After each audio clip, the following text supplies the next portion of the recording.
Hi, That's funny. Be on the line. I'm just gonna need it in the can. It can come to stop. Oh, Let's stand for the prayer and pray, please. Father, we thank you right now for this hour. We thank you for this opportunity. We bless your name because your name worthy to be blessed. We bless your name again, Father, because only you knows. Father, we lean and depending on you. Thank you for your darling son, Jesus. You died and you rose on the third day that we might have a right to the tree of life. We bless you. Father, we ask you right now to direct us as we stand in this position and positions all around the world where men and women are sacrificing, giving their lives that we might be saved. Thank you now for what you're going to do. We thank you for what you've done thus far. We will bless your name again. In Jesus' name I pray. Amen. Amen. I pledge allegiance to the flag of the United States of America and to the republic for which it stands, one nation, under God, indivisible, with liberty and justice for all. Thank you. As always, before we start our meeting, there's one or two housekeeping. Conference line has been set up, and the number is 1-917-900-1022. The access code is 32347 #. And this is not a toll-free number. You may be subject to long-distance charges according to your long-distance plan. When the chairperson opens the meeting for public comment, please follow the below instructions. Please dial 5. The moderator will unmute your line when it's your turn to speak and notify you by announcing the last 4 digits of your telephone number. Please announce your name and address, and you will be allowed to speak for 3 minutes. Any person wishing to address the board regarding an agenda item will be given 3 minutes for comment. A commenter may only speak 1 time for each agenda item. With that being said, board, we go into our regular meeting. The board, workshop. The board to discuss mosquito control. Yeah, this is a continuation of the last meeting, Yes, ma'am. when we brought up some ideas, and I asked Rwanda to just look at the pay scale for the mosquito control drivers and the heavy equipment drivers in the road maintenance techs, just to compare what they made, to include the benefits also. And one thing that I had mentioned was the possibility of adding more drivers. And also, we talked about the problem in the past that we've had in terms of attracting drivers. That's been an issue ever since I've been here. And it comes down, I think, to the pay scale. I know when I've talked to people out on my going around, especially lately, they're just not going to do it for that kind of pay. So I was just thinking that if we could add more drivers and maybe schedule 7 nights if we had enough of drivers, because we're always going to have those variables where you've got wind and rain and a driver that calls in that can't work that night. So I just want to just discuss this a little bit more in depth and just see if there's anything we can do. Now, I do want to ask, well, first of all, I want to say that the reason I brought this up is because, you know, anything that we can do to enhance our program, and I think, Luanda, you know that in the past we've had issues not having drivers. Yes, ma'am. You know, seemed like the biggest issue we've had. And Gary, this is absolutely nothing to do with y'all's performance. Y'all are doing the best you can with what you've got. I realize that.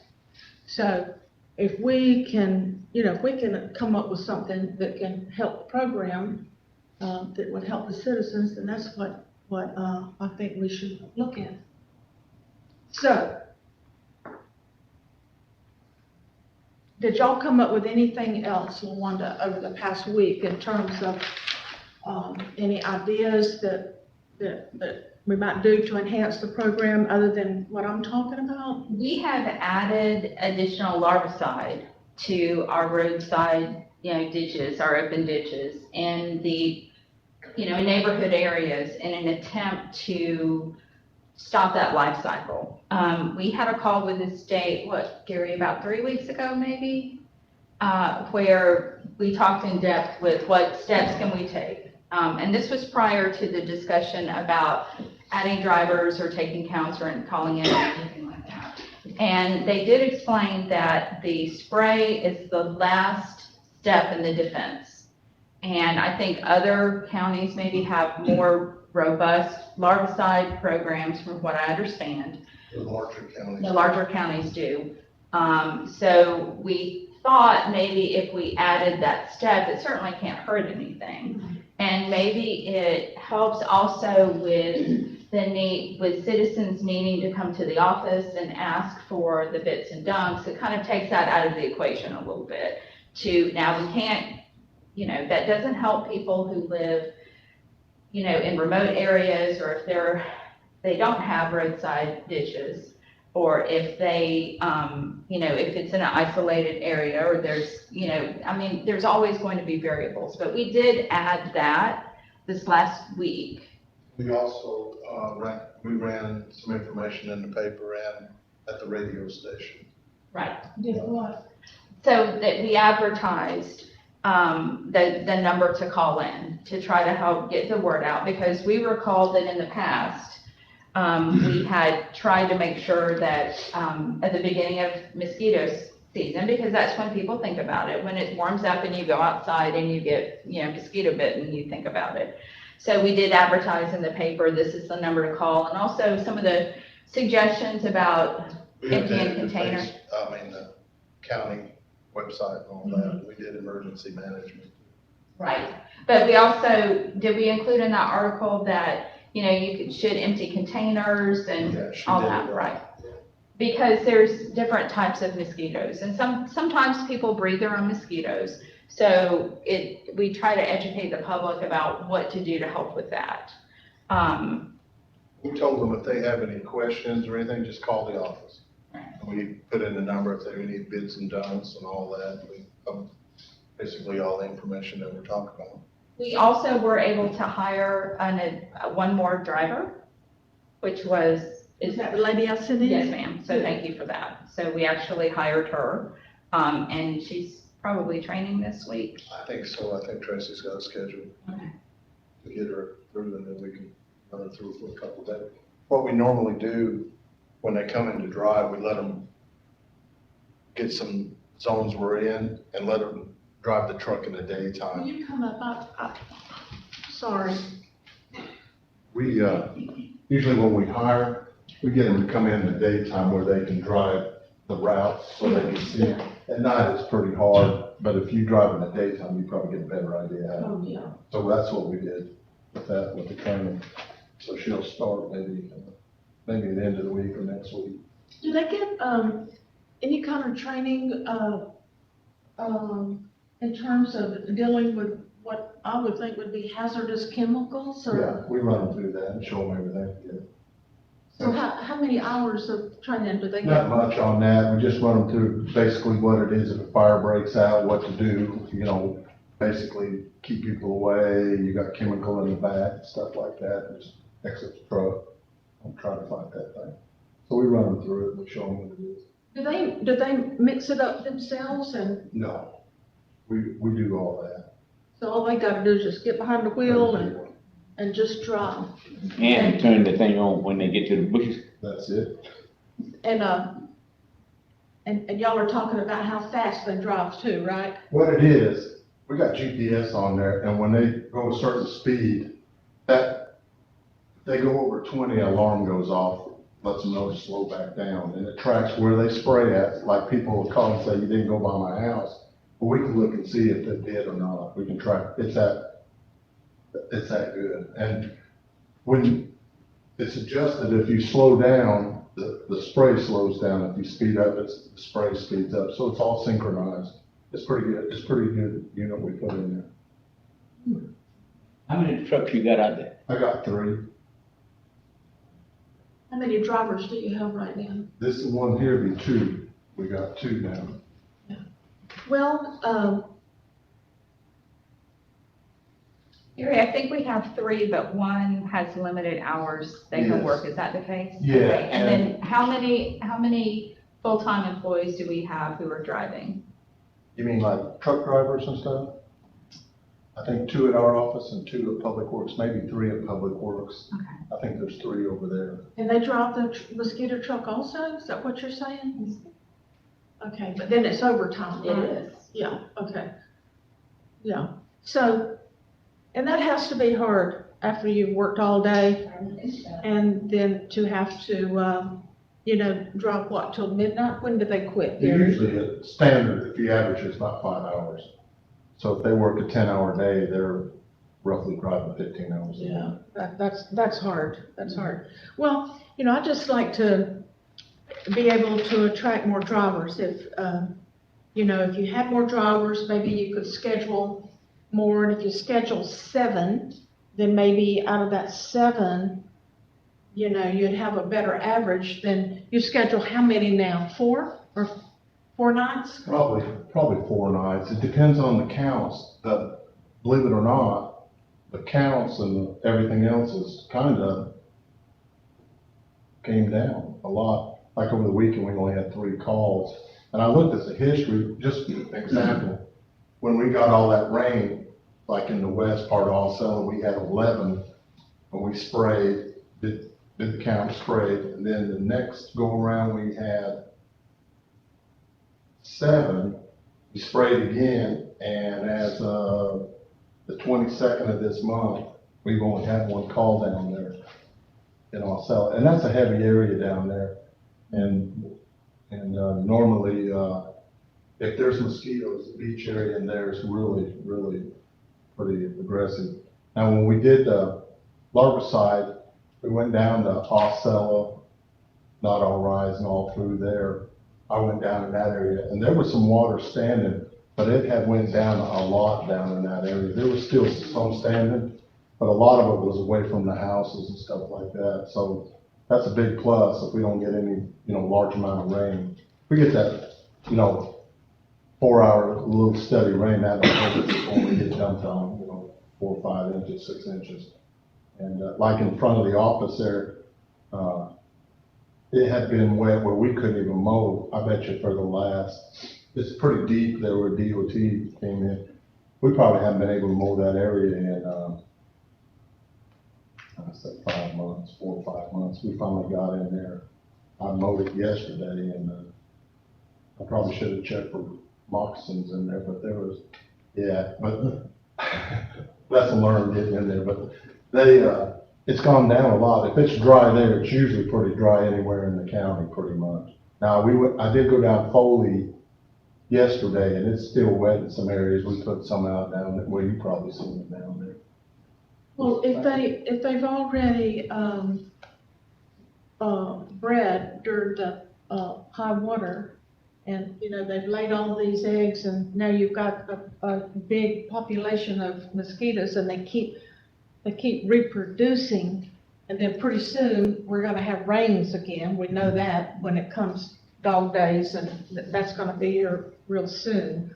So, It's this mosquito thing, like I was talking to one last year, we had a lot of rain last year.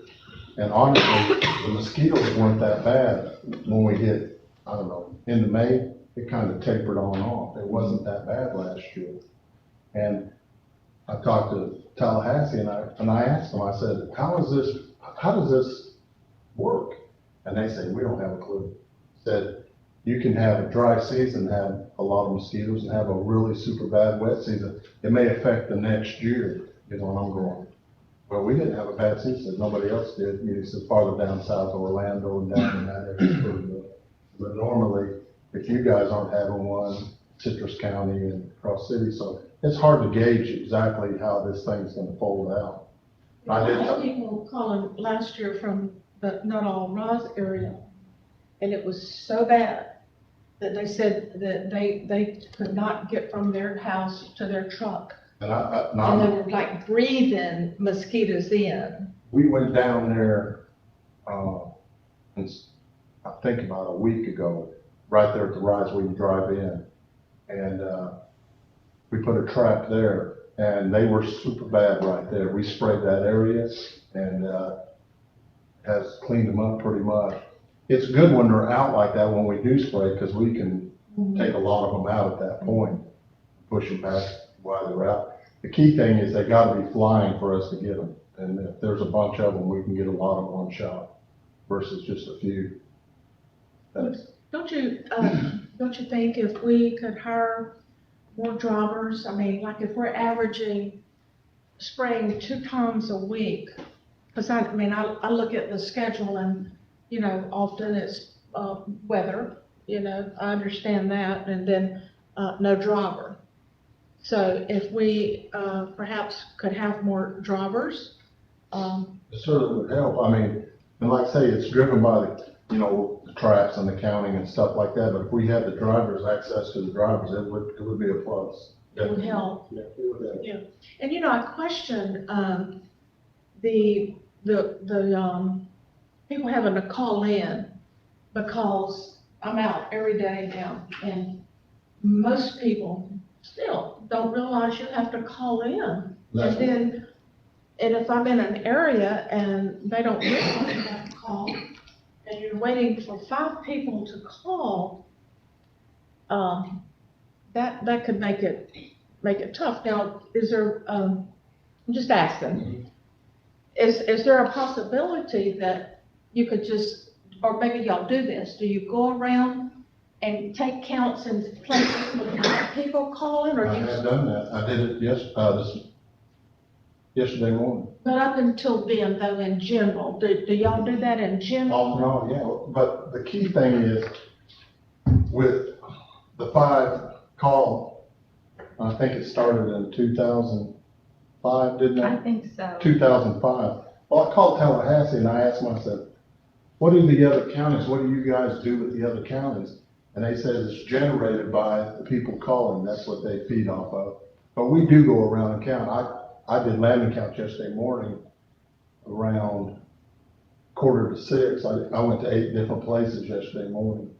And Gary, don't we have to put the traps out no matter what? Once a month, Because and that's for that's for the FEMA, state, yeah, yeah. FEMA and stuff. If they came in and did aerial spraying, that's gotta be part of it. You gotta have the counts, you gotta have all that to make it. But doesn't the state want to identify what type of mosquitoes do. that we They look have? at it. Okay, so we submit that to the state, and Come that's by in and our pick it up and operational look at it. work plan, that we set traps. When you do aerial spraying like FEMA does it, they've gotta look at what a norm is for us, and then if a hurricane comes through and then they look at the peak, see how high this thing has gone, and that's how that generates cash flow. So you're gathering data in addition to the call volumes that come in?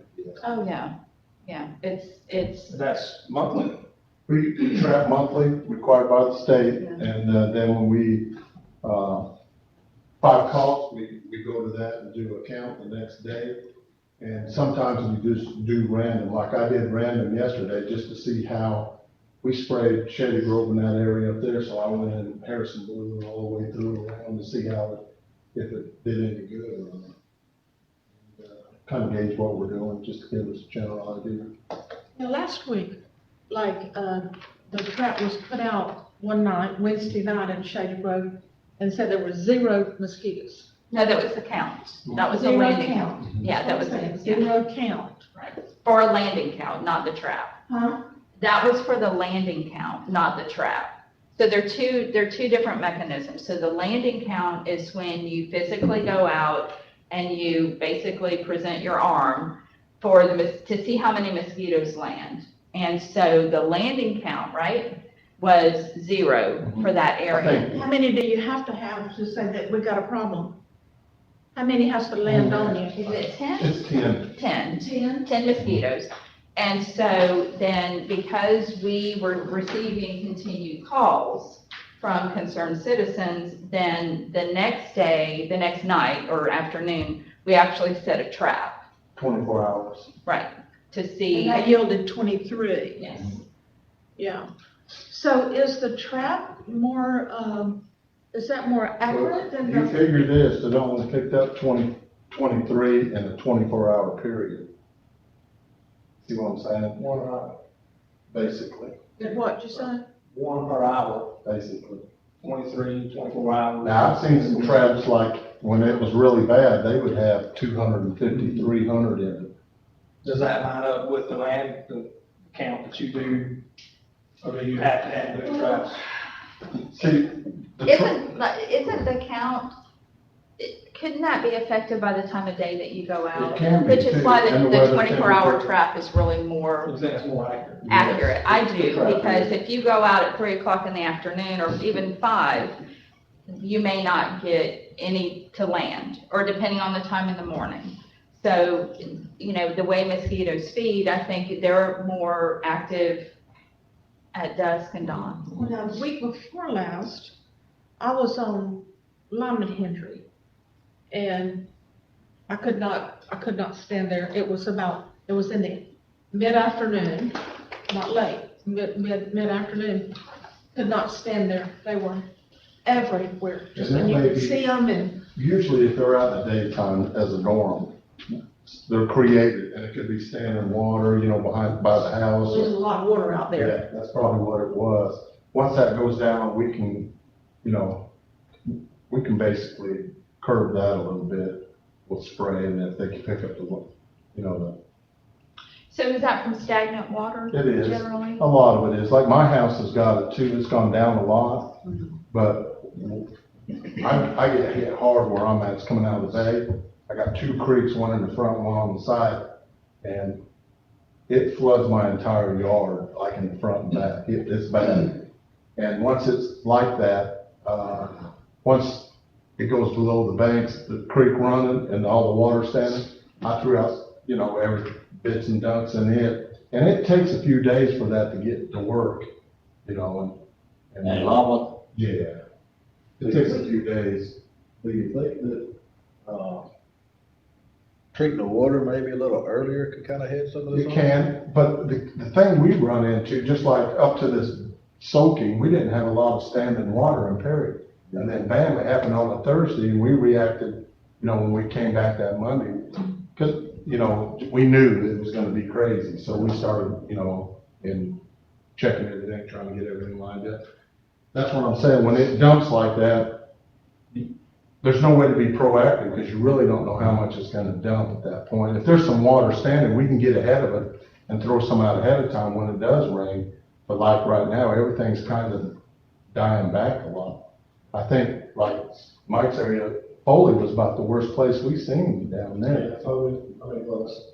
And the beach area down by the, yeah.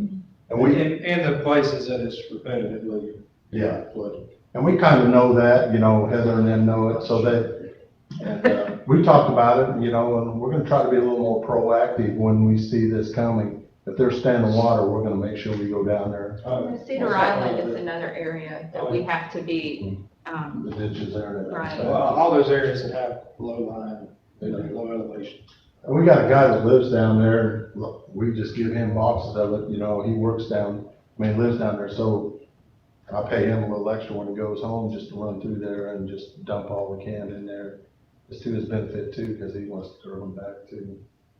So it works out, but we're gonna try to stay on track, you know, putting that out. We ordered some more, supplies, I probably overkilled it a little bit, but I went ahead. One reason I was worried about the pricing, with it, and I ain't sure we can get all I ordered, but I ordered quite a bit, just in case, you know, like in the past when the hurricane hit, I took like 10 cases down to Hatchet to the fire department, you know, down there where they could give that, and the emergency management gave me some. Yeah, I wouldn't worry about the price. I'd keep plenty on hand. I mean, seriously. It is, and the I mean, availability, you'd be surprised, well, you know, you go to the grocery store, it's hard to get anything. I'm glad we bought chemical, a little bit extra chemical last year. I kind of thought through it, we had a little extra cash, so I said, let's just get some extra chemical, but we're in good shape on it. We can about handle anything thrown at us now. Might as well get a lot now, because in 6 months, it's probably gonna be even, So, you know, a lot more. So if we could hire more drivers, that would help. That's what I heard you say. So, and the next thing is, if we could increase their pay so that we could attract drivers. Now, when I look at this pay scale, I'm ashamed. Y'all look at this. I'm ashamed that our heavy equipment operators make $11 an hour and the road maintenance $10.50. That's on a poverty level. That's terrible. That's terrible. No wonder we have. That's the starting salary, so that's the starting But I salary. mean, still, you gotta Right, start. right. But the board did give $1 an hour this Do year. what now? The board did raise salaries, but not the starting salaries. But yes, I But I understand. mean, if we had somebody to come today, Mhm. this is what they're gonna make, and they're gonna laugh just like the guy did 2 weeks ago and call me and tell me how ridiculous it is. And that's not the first time I've heard that. I feel sorry for these people that work for us that, I mean, that, this is embarrassing. If there's any way, when we get to budget, I had a question about budget for later on, that we really need to look at this. But going back to the mosquito dropper, and I go all the way over on this chart to the right, when I go to the total hourly amount. And when you factor in, workman's comp, retirement, FICA, Medicare, health insurance, life insurance, vacation, sick, paid holidays, that mosquito truck driver ends up with $11.39 an hour. And then, of course, the heavy equipment is $19.91, and the road maintenance tech is $19.21. So it seems like to me that maybe if we could pay our mosquito truck drivers a little bit more to try to attract them, because they don't get any benefits, whereas these other people, at least they get $8 worth of benefits to the hour, which is pretty good.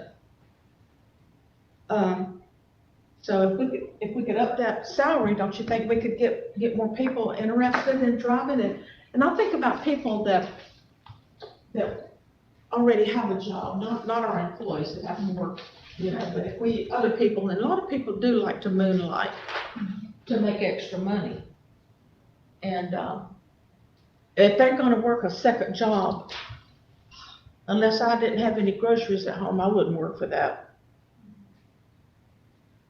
The only question I have, and I've sent the question to our employment law attorney, if the board wishes to consider a shift differential, to where these folks, work at night, and when they drive, if that's something the board wants us to pursue, I just want to make sure that shift differential would be isolated to our seasonal employees and To not to just the seasonal employees, Yeah. and not our employees in other classes who are working overtime. In other words, just throwing a number out there, if we wanted to pay mosquito truck drivers $1 more an hour as a shift differential, do we have to pay that shift differential to anyone who's driving the truck?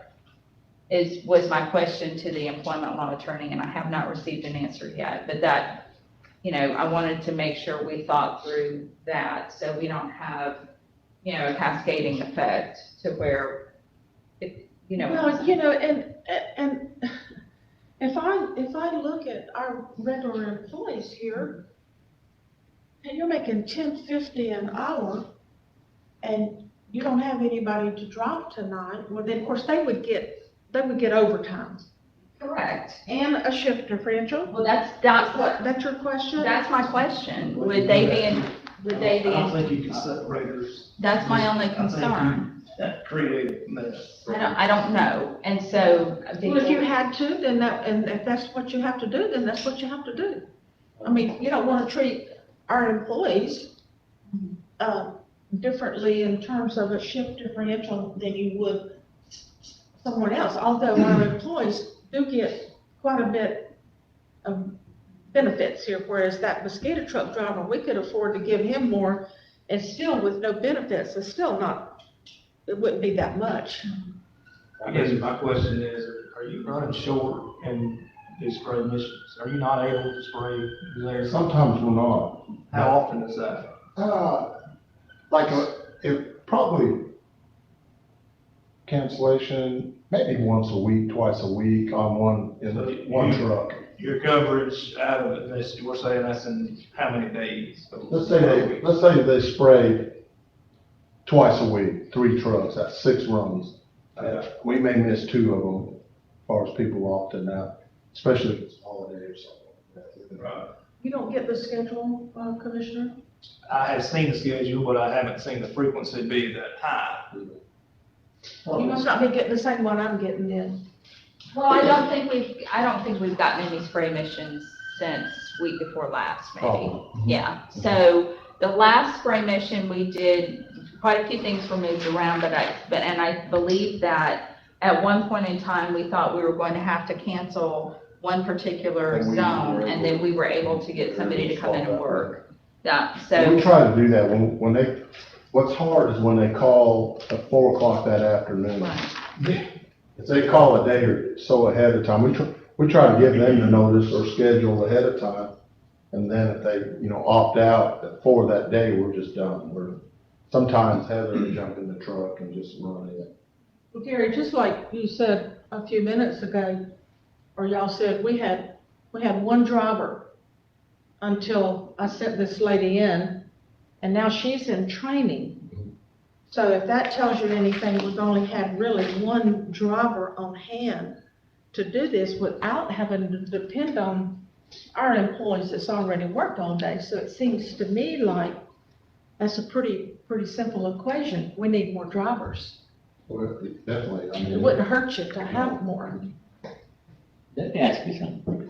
I noticed the people to the roll-off site, they have temporary employees, right, or seasonal employees? No, sir, they're either part-time, they can be part-time, full-time, or call-in.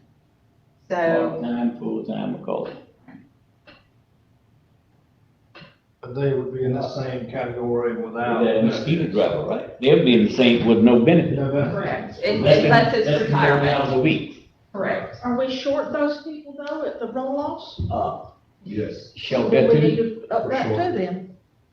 I'm having to use my people to run the roll-off sign. Well, then we got a problem there we need to address then. I was 3 short. I'm 3 short for next week, I think. Wow. Well, Are you short driver? Driver? For something, moving the cans? Yes. You're short She's with in it now. multiple respects. We just had one person retire this last week, I think, and then we're recruiting for that position. And we had a part-time already. We haven't been able to fill a part-time position in months. And then we have, Got transferred. yes, yes, we just don't pay you're anything. I two said somebody that was a full-time heavy and part-time. operator, he said he wouldn't do it. I've got 3 full-time and a part-time truck driver, and right now, I've lost the part-time and 1 full-time. Now I'm down to 2 in reality. Like a month ago, I think there was 4 or 5 open positions in there when I was working on the budget. in what department? We gotta look at the salary scale. We're Because these start- people are not gonna work with this poverty wages. I think the part-time guy, we've been 4 months, maybe. I'm gonna see that there's over 20 job openings between full-time, part-time, seasonal. There's over 20 openings, I think, across the board. We got 20 openings? Well, that's not atypical this time of year because we have 13 openings for seasonal employees. So that is boat ramp attendants, which is not atypical, mosquito control drivers, which is not atypical, and day camp staff. 6 of those openings are for day camp staff. We have 2 on-call openings and concessions and 2 on-call roll-off site call-in openings, which is actually not bad, Carrie, is it? Well, Being too short. for the last couple of years, it probably ain't bad. I mean, we were I mean, worried. that's I'm also short one on the incinerator now.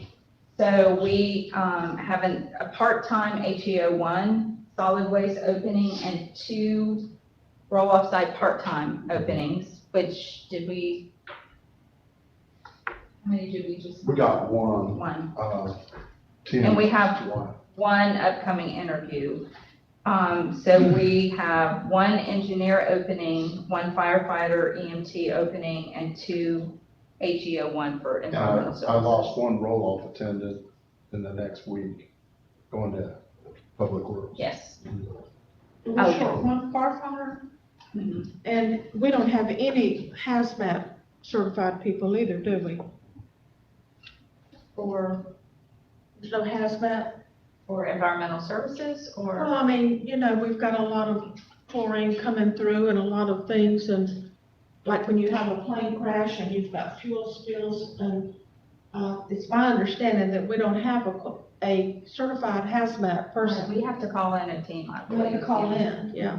But anyway, going back to the drivers, how much would a shift, when will you know about the shift differential and what we have to Tomorrow. do? I should know something tomorrow. Tomorrow? Because that might be at least a way. Some incentive, Yes, if it's enough, And if that doesn't work, then, we have to do something else. Okay, let me ask you this then. How much do we pay the roll-off person? What's the roll-off site? So, per minimum wage, the change in minimum wage, everyone who works for us, the new minimum wage is $10 an hour. That's the cheapest. That's that's the starting salary. Next year, that goes to 11. We talking about July? When? No, that's September September 30th. When? September 30th.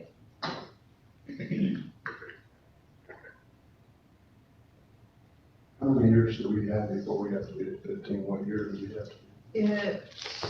We're on our 4 more years. Yeah, we have, so fiscal year 27, so September of 26. But that's a long time when you've got needs.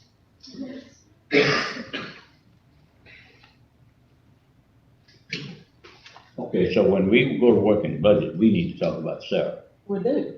Well, if we talk about Sarah, where we gonna get the money from? Correct. And that's, and if it's okay to go ahead and talk about budget considerations, that's something that we did want to discuss with the board when we prepare our budgets.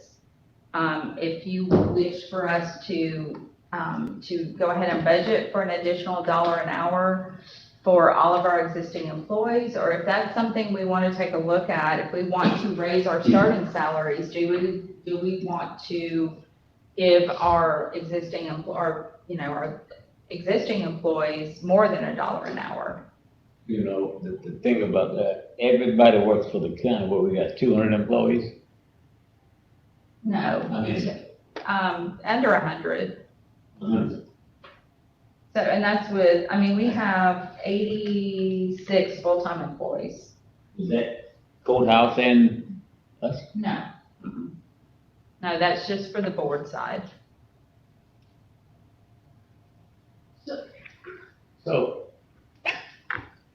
I know, what I'm trying to find out is how many employees does the county have to pay? How many people I'm talking about everybody. Danielle, do you know that number off the top of your head? It's over, is that right at like 230? It's gonna be at least. Because the sheriff has at least 80. Mhm. Who has? The sheriff has at least 80, 85. The clerk has 25. Tax collector has 10 or 12. Property appraiser probably has 5 or more. So, yeah. Is it as high as 230 or more around 215? Yeah, when the paper get this now, the paper gonna say, the county employees working at $10.35 an hour, and you raise the one that's coming in, $11 an hour, and the one been there 15 years. You Well, may, that's the definition of salary compression, which is, which is what we're struggling with. So, and we talked about this some last year, it's, what you're doing is you're battling between market rate wages and salary compression. And that's what's so difficult to balance. So, the reason that for this year, we asked that everyone get $1 except for correctional officers and sworn deputies, they received $2, was to try to make sure that everyone got something. So you've got one group of people who were all raised to $10 an hour. So they went from either $8.65, $9.50 to $10 an hour.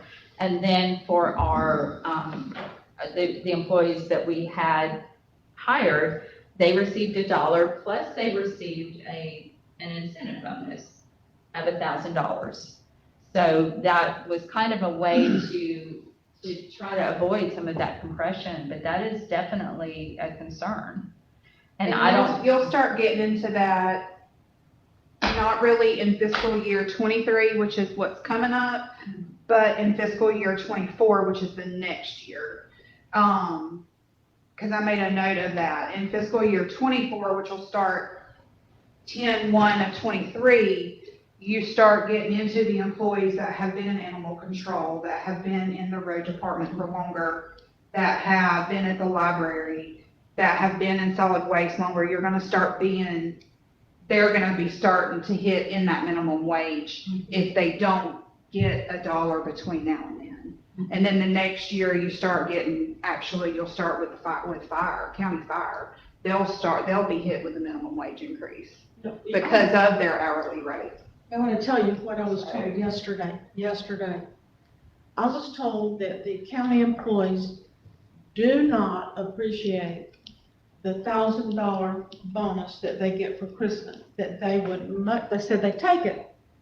They're not going to turn it down, but that does nothing to help their retirement, that they would rather have a salary raise than to get that $1,000. So, and we've done that now for the last 2 or 3 years. And, I mentioned to you yesterday about, maybe that's something that you need to look at instead of that $1,000, but that's what you get. That's the end of it. No retirement, of taking that money and maybe giving these people a salary increase so that they can get retirement. And then, that would wipe out that $1,000 for Christmas, but that sure, I think, benefit. But I was really disheartened.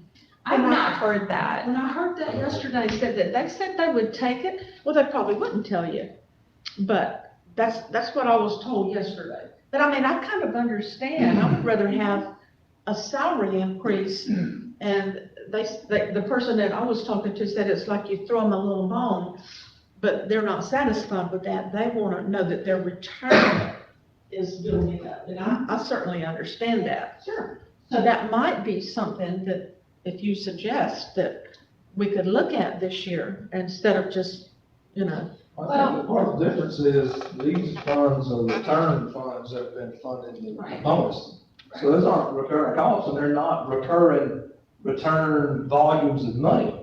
It's just what hasn't had to be expensed, which was returned, so that it gave the board the option to be able to fund that. So that's not a recurring. I do understand that, but if what we're talking about, if we do salary increases, if we talk about it, then certainly that will be recurring, and whatever that money that comes back could kind of offset that, monies, however much it is. They're not a guarantee. We're not guaranteed, but we. But once we set the recurring costs, that is a guarantee. It is, but we gotta take care of our employees. Well, I don't disagree, but I think we started doing that. Is it fair to say that this amount was lower a year ago before we agreed on that? Is it fair to say that this hourly rate at $10 was lower before the board agreed to give $2 to the sworn officers? No, so this hourly rate is only for mosquito control drivers, HEO1, and our RMT. But those folks were moved to this rate when that agreement was met. No, Everyone was. Well- It wasn't at $10 an hour. correct. Oh, I understand what you're saying. Yes, so everyone who was under $10 an hour was moved to $10 an hour. And then, what we did not do is change our rate for our starting salaries. So, because at the time, the thought was to avoid salary compression, we would give our employees, our existing employees, the $1 an hour to try to move everybody along kind of at the same increments, for lack of a better word. And when we look at the salary incentive, you know, that all comes out of it's all carry forward money. So it's different than when you raise the salaries, and that those salaries have to be charged to that particular department.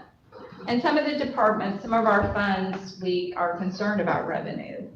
So I think that was one reason that was considered, because it's not recurring. So it doesn't continually increase the revenue in some of those, the expenditures in some of those departments.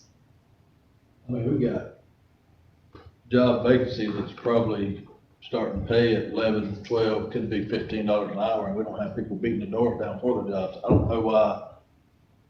I don't know why increasing a seasonal driver's pay by $1. I don't know why we would think that they would just all of a sudden start beating the doors down. I think we thought last year But we need to do more than $1 then. You could, even if you went to $19, it would be equal with what the drivers are already getting. You could put out that $19 an hour. GP paying, it's a But it's, top potential. but at the end of the day, we're not comparing apples to apples. When we're talking about a seasonal driver and a full-time or even a part-time guy, we're not comparing apples to apples at saying to move that guy to $15 an hour. Well, have you got a suggestion? I mean, my suggestion would be in the mosquito control is maybe let's start treating the water sooner. Maybe, you know, not wait on 5 calls before we go. And I think that's an internal decision we can make. From what I understand, 5 is about the average for this area. So, you know, that, I think it's our discretion to change that number as long as we have the employees to respond. Say it's 3 calls, and then we go out and we do a landing count. Well, historically, aren't we spraying earlier this year than we normally would do? Last year, we did not start until May, did we? Yeah. And we've sprayed in March before too, you know. Not unwarranted, I'm just saying, I'm trying to understand the history with that. Yeah. If there's something else that could. It'll vary, like I say, depending, you know, on the rain and everything, of course, but I think last year was in May when we started spraying last year. So you're about a month ahead of time. But I think you're talking about the larvicide, right? So if we had a more aggressive approach with the larvicides in February, March, perhaps that could minimize some of that demand. And of course, if it's not raining, it's not there, it's not necessary. I mean, I can agree with that. If there's standing water, you're right, we could probably start a little earlier if we could beat it back. Gary, do you think that if we change that number to whatever, you know, is palatable, and would we be able to keep up? Would we be able to respond and do the landing counts? That might be a question. But if we got extra help, we could probably pull a truck driver to help a couple times, you know, give some relief in that area. We're so lean across the board with, you know, every department is so lean. We're needing help in every department. So when I pull people, like I went west, one guy went south and one north. When you pull them, they're not doing their job. Then the next day they gotta catch back up. If it's picking up cardboard locally or something like that, then the call's flooded. You know what I'm saying? It's just a domino. It affects everything we're doing. Like pulling a lever. It is. You just gotta, I got guys that would drive a truck half a day and then run and do their job, what they had to do. I've got a mechanic, I've only got one mechanic for all the roll-off sites, all the trucks, equipment, and he drove today. You know, he may drive 2 days a week. Well, then the best fit would be to try to attract, personnel for the full-time positions you Get have. full-time cleaned up and then get some extra mosquito people that we can depend on. And, the roll-off sites, that's just an ongoing phase that we go through, you know, and, but we know every time, starting around March, everything elevates at the roll-off sites, and it doesn't deplete till around, you know, end October, slows down a little bit. So right now, you got scallop season fixing the creek, so we're gonna open up more hours in it. That just impacts us too more down there at Blue Springs.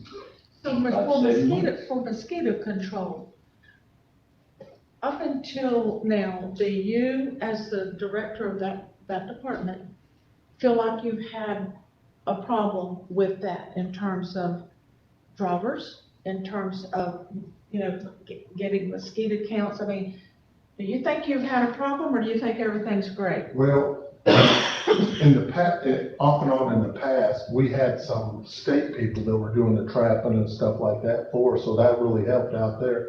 But I think it's been 2 years since they stopped that program. But we've never been staffed on mosquito control, like drivers and all that. We've never been staffed. So you need help. Yeah. You need help, and that was the purpose of me bringing this up, was to try to see what we can do to help you. I realize I've been here 12 years, and I know that we have historically had a problem in getting and keeping and having dependable drivers. You might get them, and like you say, they call at 4 o'clock, or they don't call, or they drive a couple of 3 weeks and they quit, or they don't come at all because of whatever reason, whether it's the pay or whatever it is. So historically, we've had a problem. You need a little help with that.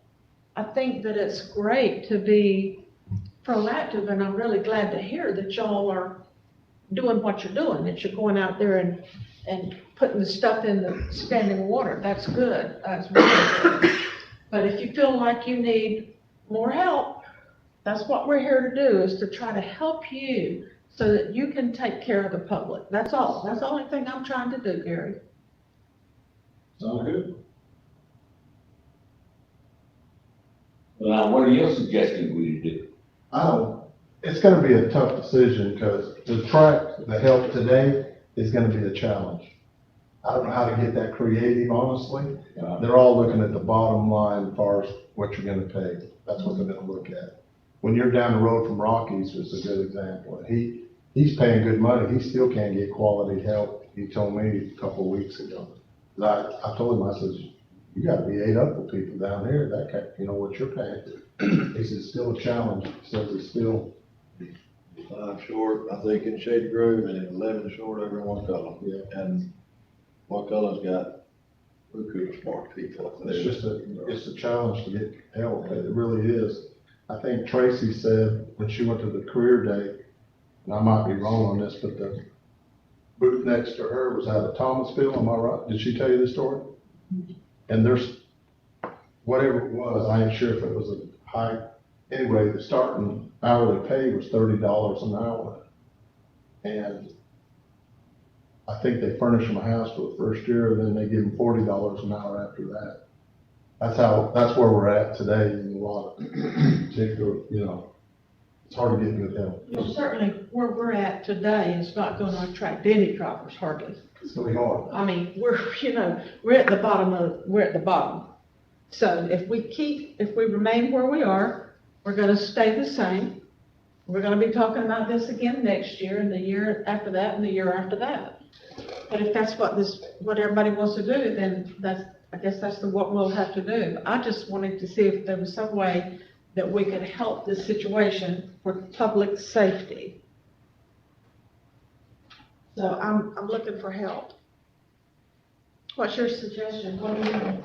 Well, I would like to get an answer back from our employment law attorney as far as the shift differential, but what I'm hearing is that's really not the root problem. Is that what I'm hearing? That all the salaries need to be increased? Well, we had it out there and we're still not getting, full-time truck drivers, so, I guess so. I mean, our part-time guys, that job's been open 4 months, 4 or 5 months.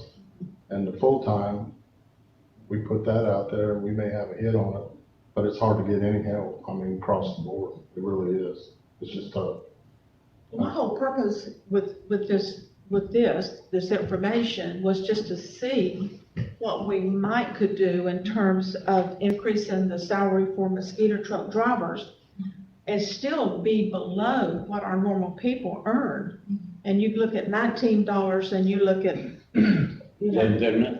then, we could still, it looks like we could still enhance the mosquito truck drivers and still they would not come close to what the other people make because they don't get these benefits. Correct.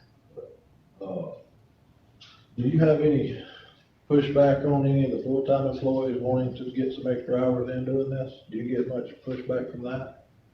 Like, the You say overtime, a full-time employee that y'all pull over to drive the mosquito truck. Y'all get any pushback from that? not really. I think that the overtime compensates for that, at that point. Just like the boat ramp attendants. Yes, that's what I think is not bad. It gives our full-time employees the opportunity to make some additional money and even. The challenge is, at the end of the day, end of the week, and this doesn't happen all the time, but if they're working, they probably need a break in between, because that's a lot of hours. Some of them are old like me, so they gotta recoup a little bit. But I know they've never came up to me and said, I'm mad about getting the overtime. They have not done that. Now, sometimes they'll come in and say, hey, Gary, I'm burnt a little bit. I need a day, I need a break here and there. And that's just normal. What is their salary with overtime then? What is Well, you figure if it's, Time ahead. what would that be? it would be like $16, $17 an hour. Okay, so we could go to, if we're paying overtime and if these people we're killing them, we could still go to $16 or $17 an hour. Because it would be the same differential if you're paying overtime or if you're paying the drivers. And then even then, you may still sometimes have to have people that work over. You see what I'm saying?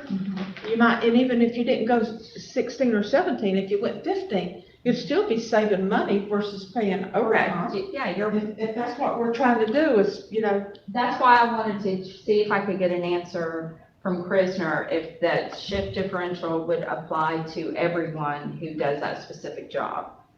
And that's my only concern is if we just want to pay the shift differential for seasonal mosquito truck drivers, then does that make it, is everyone eligible for that?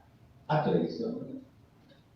You could take the heavy equipment operator, if you pay him $15 an hour to drive a mosquito truck, he'd be at the bill, even your mosquito truck driver. So if your shift differential, I don't think it ever been no $4 difference, but it's have been a $1.50 difference from 4 o'clock to 12 and from midnight to daylight, But you could take but now you don't have a problem with the regular drivers if the heavy equipment pull off and work overtime. If you're making 11 now, you're gonna be making half 17. Right. So You ain't got no problem with that, have they got any problem with that? no. But the key thing is, like say, the only thing with them, they hit and run. Like if we schedule, they may come in, it's easier to schedule if you got the person there Yeah. versus them walking in and say, hey, I can't do this. Gary, how Well, if you hire him permanent, Huh? if you hire one permanent, can you, if you did 7 more people, can you hire 7 more permanent people? And that put his benefit package up to about $19 an hour. Look like you need people to mow, people to push garbage, or people to do, work down to the beach, the boat ramp attendant. I don't understand. So are you suggesting that instead of having seasonal or call-in, that all of them be full-time? Have five more full-time people. And let them know that they can do mosquito truck driving and whatever they need to do. Well, utility operator one, utility operator two. I'm not sure we have the budget for that. Because no matter what position they work in, so say that they hire in for solid waste, then the time that they spend working mosquito control, we pay them out of that department. But I don't know that, can your budget handle five full-time people? Especially when you add on the benefits, because all of that is paid out of that fund. And we're already having issues with concerns of not having enough revenue, especially for our solid waste department, which we'll talk about probably later in May, because that's funded primarily by the assessment. So, I'm not sure we have, right now, that we have the revenue to support that many positions. Well, the one thing too, and you're talking about our regular employees making overtime, but then all these other numbers over here increases too. So when you get over here to the far right, with that double time, it's going to be far more, because that increases everything, right? When they make when they make overtime, everything else is the insurance is going to stay the same, but the hours that they work overtime is charged to mosquito control, not to solid waste. So if they work 10 hours a week driving a mosquito spray truck, that gets charged to mosquito control. So it doesn't become a burden to the solid waste department. But if you're talking about hiring 5 full-time people to work for solid waste, I don't know that the revenue that we're currently collecting would support that, unfortunately. But even in that, didn't I hear you say there were openings as heavy equipment operators or road maintenance currently? Yes. So there's openings with this package right now at a starting rate. Correct. So even if you had the budget, there's still folks that are passing on the option. Right. With this loaded number. these heavy equipment operators won't come in here and work for this amount starting pay. They've already That's been what up we're here. saying. I mean, what she's saying, we've got openings currently. But they won't work for that though. Indeed, and that's what I'm saying. So what Mr. Dennis is saying, if you had those 5 slots budgeted at $19.91 an hour with a loaded package, you may very well have 5 advertisements that sit there without being filled. That's what I'm saying. Because folks just, I guess, have better Well, options. let me ask you this, and I might have asked this question before. How many people do we have working 8 to 5, got another job when they get up at 5 o'clock in the afternoon? We have, yeah. Oh, I think some of our folks who work 410s, will work another job on their days off. I don't know how many of our folks work a second shift. We have some who do. But I think the folks who work the 410s, that gives them an opportunity to work a second job. Really somewhere else. If they start out at $10.50 an hour, I bet they are working Friday, Saturday, Sunday somewhere else. Well, some of them are working for us on the weekends, So they're either, working for you on the weekend? well, as a boat ramp attendant or, some. Okay. I mean, I think we have one boat ramp attendant maybe hired or who is interested. And, it's going to be scallop season before you know it. So those positions will be filled by public works employees primarily. Because they work 410s, and then, so if they work on the weekends, they can, balance it out. And we have enough folks who work in the public works department who like to fill those slots. Yeah. I wouldn't want to take that away from them. No. Because that helps us to make it maybe. It does. It helps them, and I think, for some of the folks, I just think for the mosquito control drivers, it's a little more difficult because that makes a long day. If they work all day for us and then they spray for mosquitoes at night, that's a long day. That's a long day. Well, let's look at the differential. Okay. And see what that comes up with, bring it back to us, so, you know, we can discuss that, see if it's worth it or not. But he's, you know, he's stood here today, and we all know he needs help. We good? It's a little bit further than where it was the other day. Thank you. Okay. These issues are not easy, are they? Nope. They're not. Okay, we go to number 4, the board to discuss ad valorem tax exemption. Danielle, do you want to start off with a discussion, or do you want? On number 4, the ad valorem tax exemption. Mhm. Oh, I'm sorry, I thought we were I'm skipping ahead. Yeah, the one thing on number 4, before we start digging into matrix and all that stuff, it seemed like to me a starting point would be to discuss the role of TCDA. Because my personal opinion is that TCDA should they should take the applications and vet them, but that should be the end of it. I don't think they should, be required to offer up a percentage or a number of years, because it's always gonna be 100. And I just think we need to take that off of there and then let the board decide that. Then we need to decide what that criteria is gonna be. Are we gonna leave it like it is, kind of open-ended, or are we gonna tighten it up a little bit and have something that we can point to and say, okay, this one fits in this category? Now, I've had a lot of talk and heard a lot of talk, and I heard even some of the board members say we should never give 100%. So when we get into it, that we might want to consider that. Do we want to just not ever go to 100% and start somewhere below that?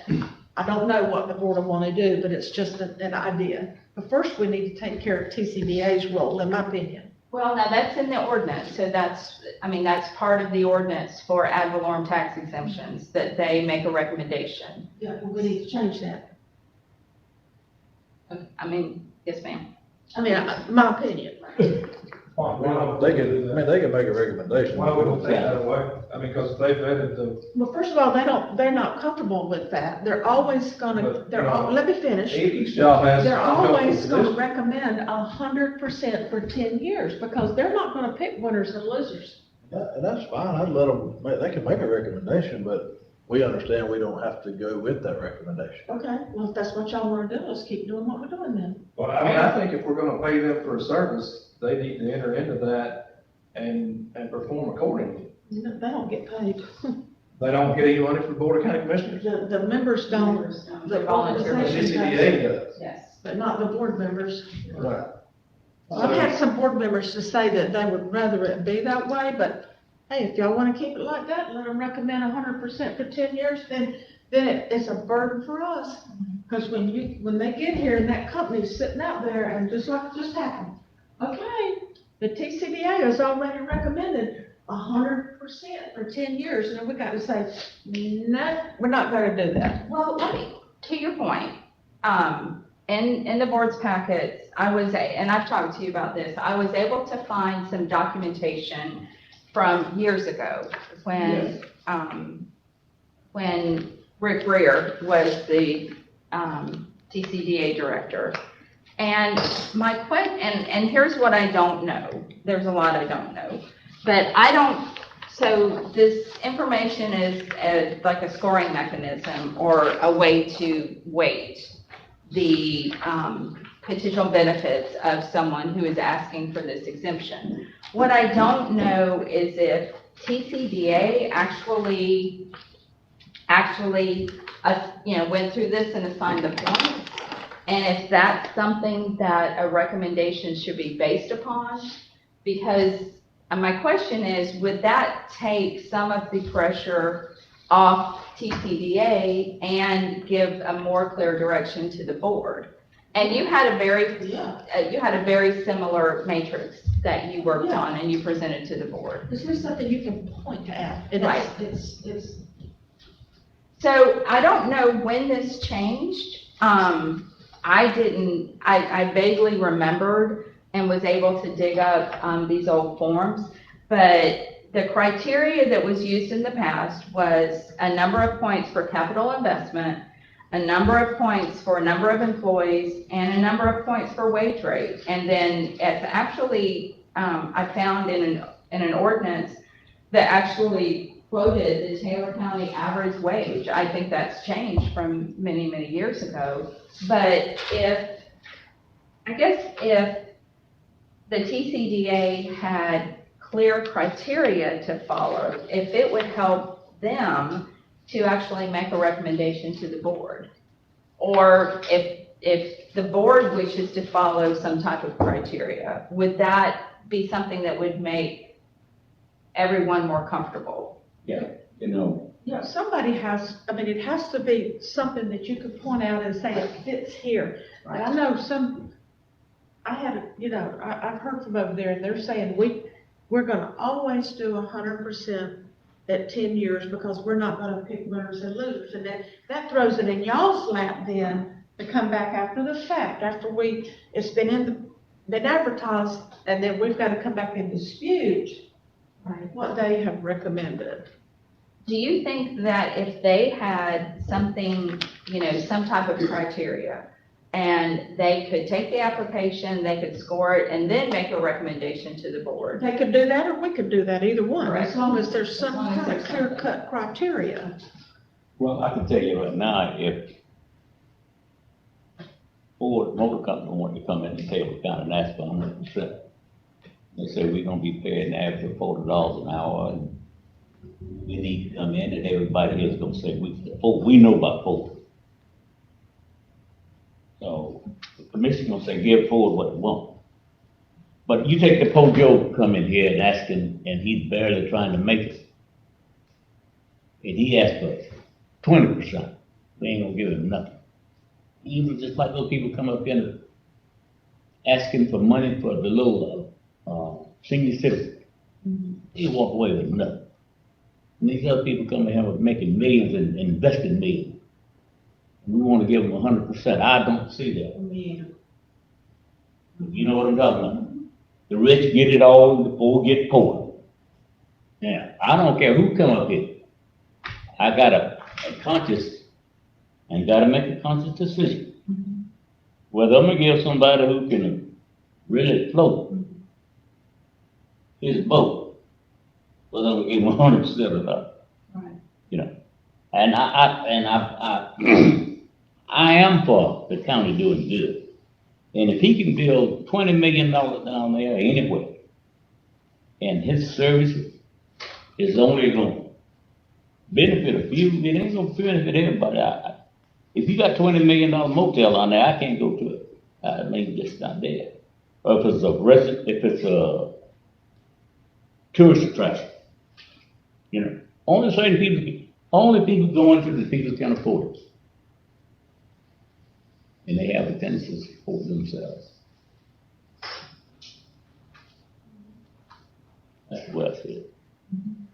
Now, I want to see this happen because it takes everybody to make this world go round, Everybody poor like me, we wouldn't get nowhere.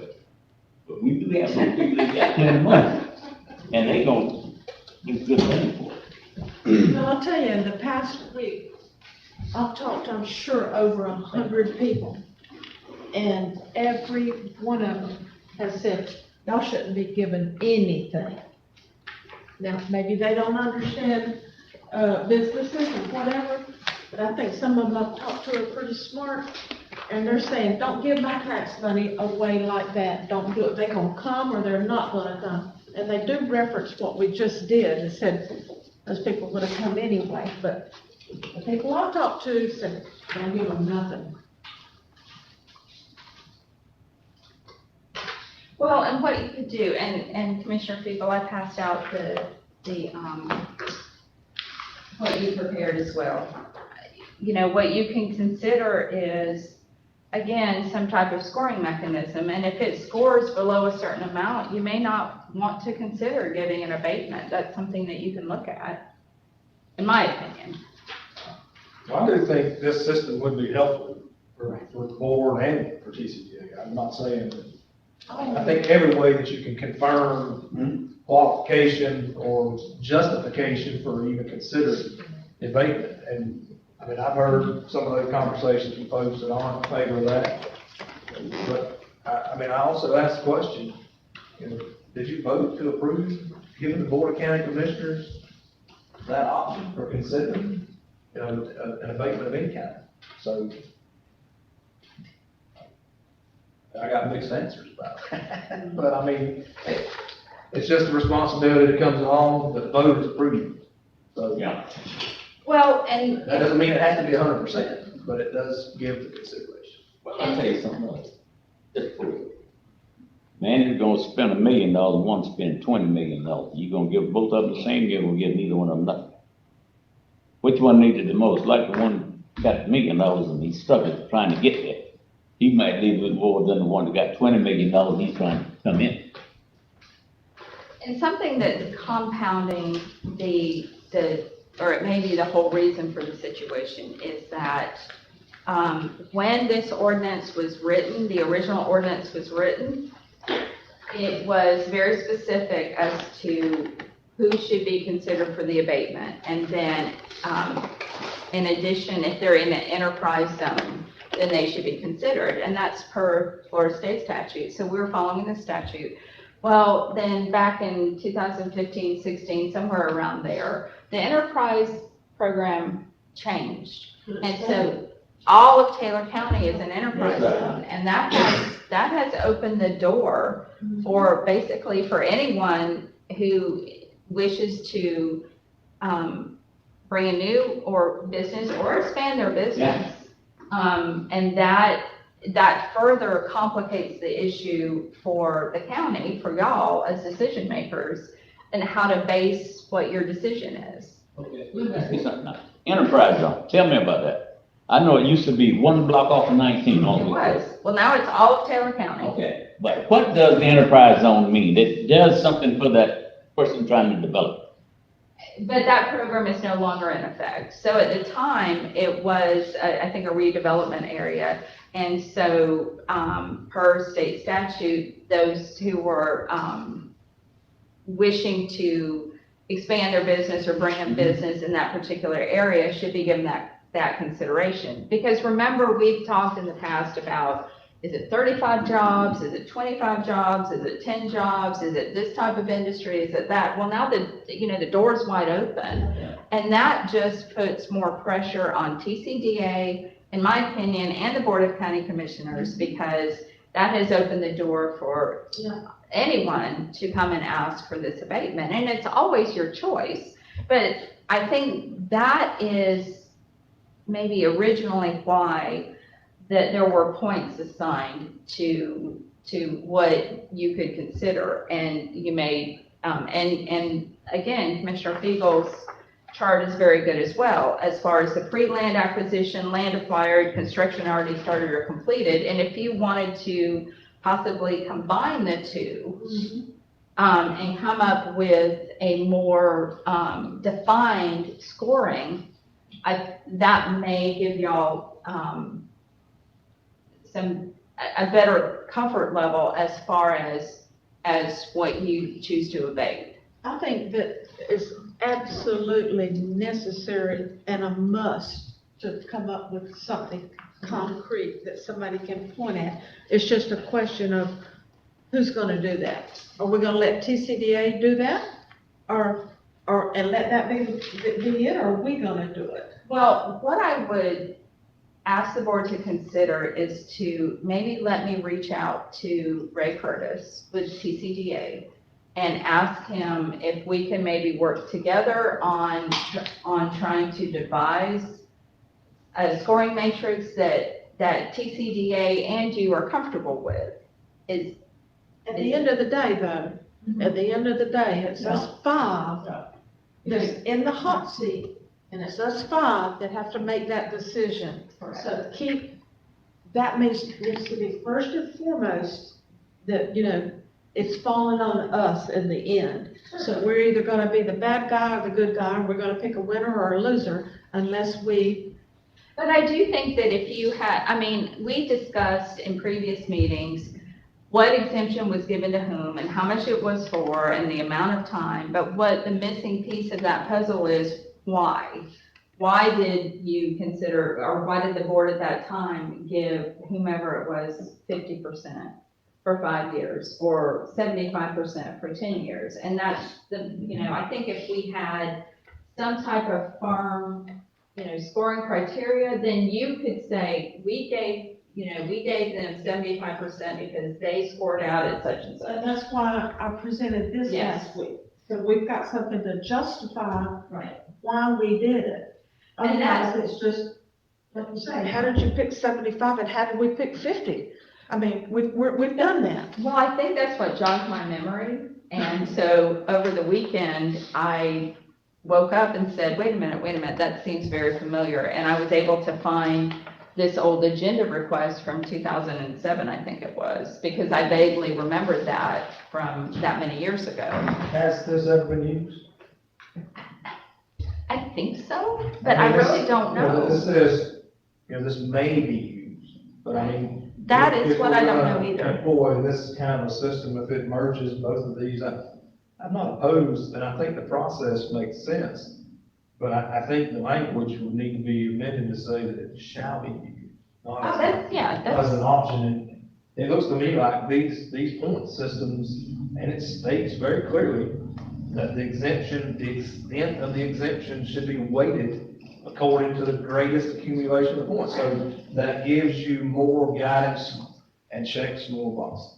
now, the thing that I would say is that you don't want to make it so restricted, so you are stuck with, it'd be a certain amount. I think it just kind of gives you some guidance, because if someone came here and said, look, we're not going to invest $1 million, but we're going to pay X number of dollars an hour and we're going to have 300 job openings. Well, how could you not consider that for whatever abatement you felt like was justified under that type of situation? I think these requirements are reasonable enough that it does come with a defined point system that would give indication.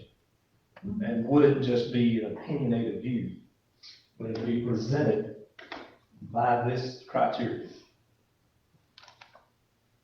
So, so then my question would be, do you wish for me to reach out to Mr. Curtis and see if we can? Yes, for me, yes, for me. I don't have a problem with it, but I do know, let me tell you this. You don't know what?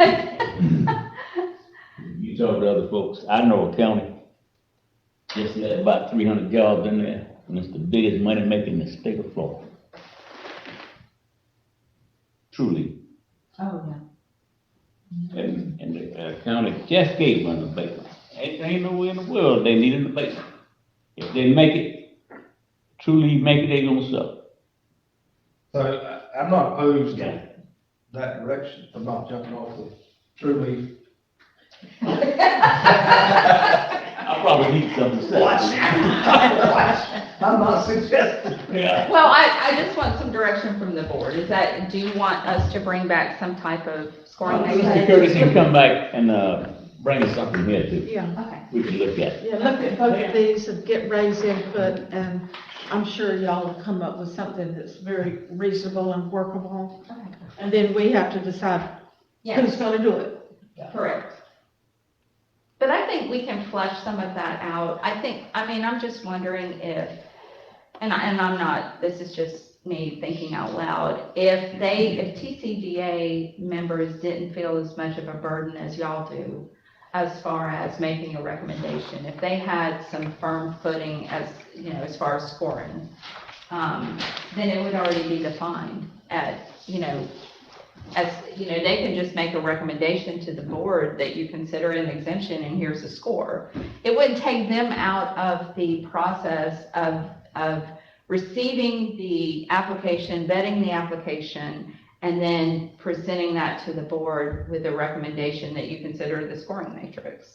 So, Is that- for me, I'm just gonna speak to me. Mhm. I would rather they take the application and vet it, Mhm. and then let us look at the criteria. Okay. I don't need them to do my job for me. Mhm.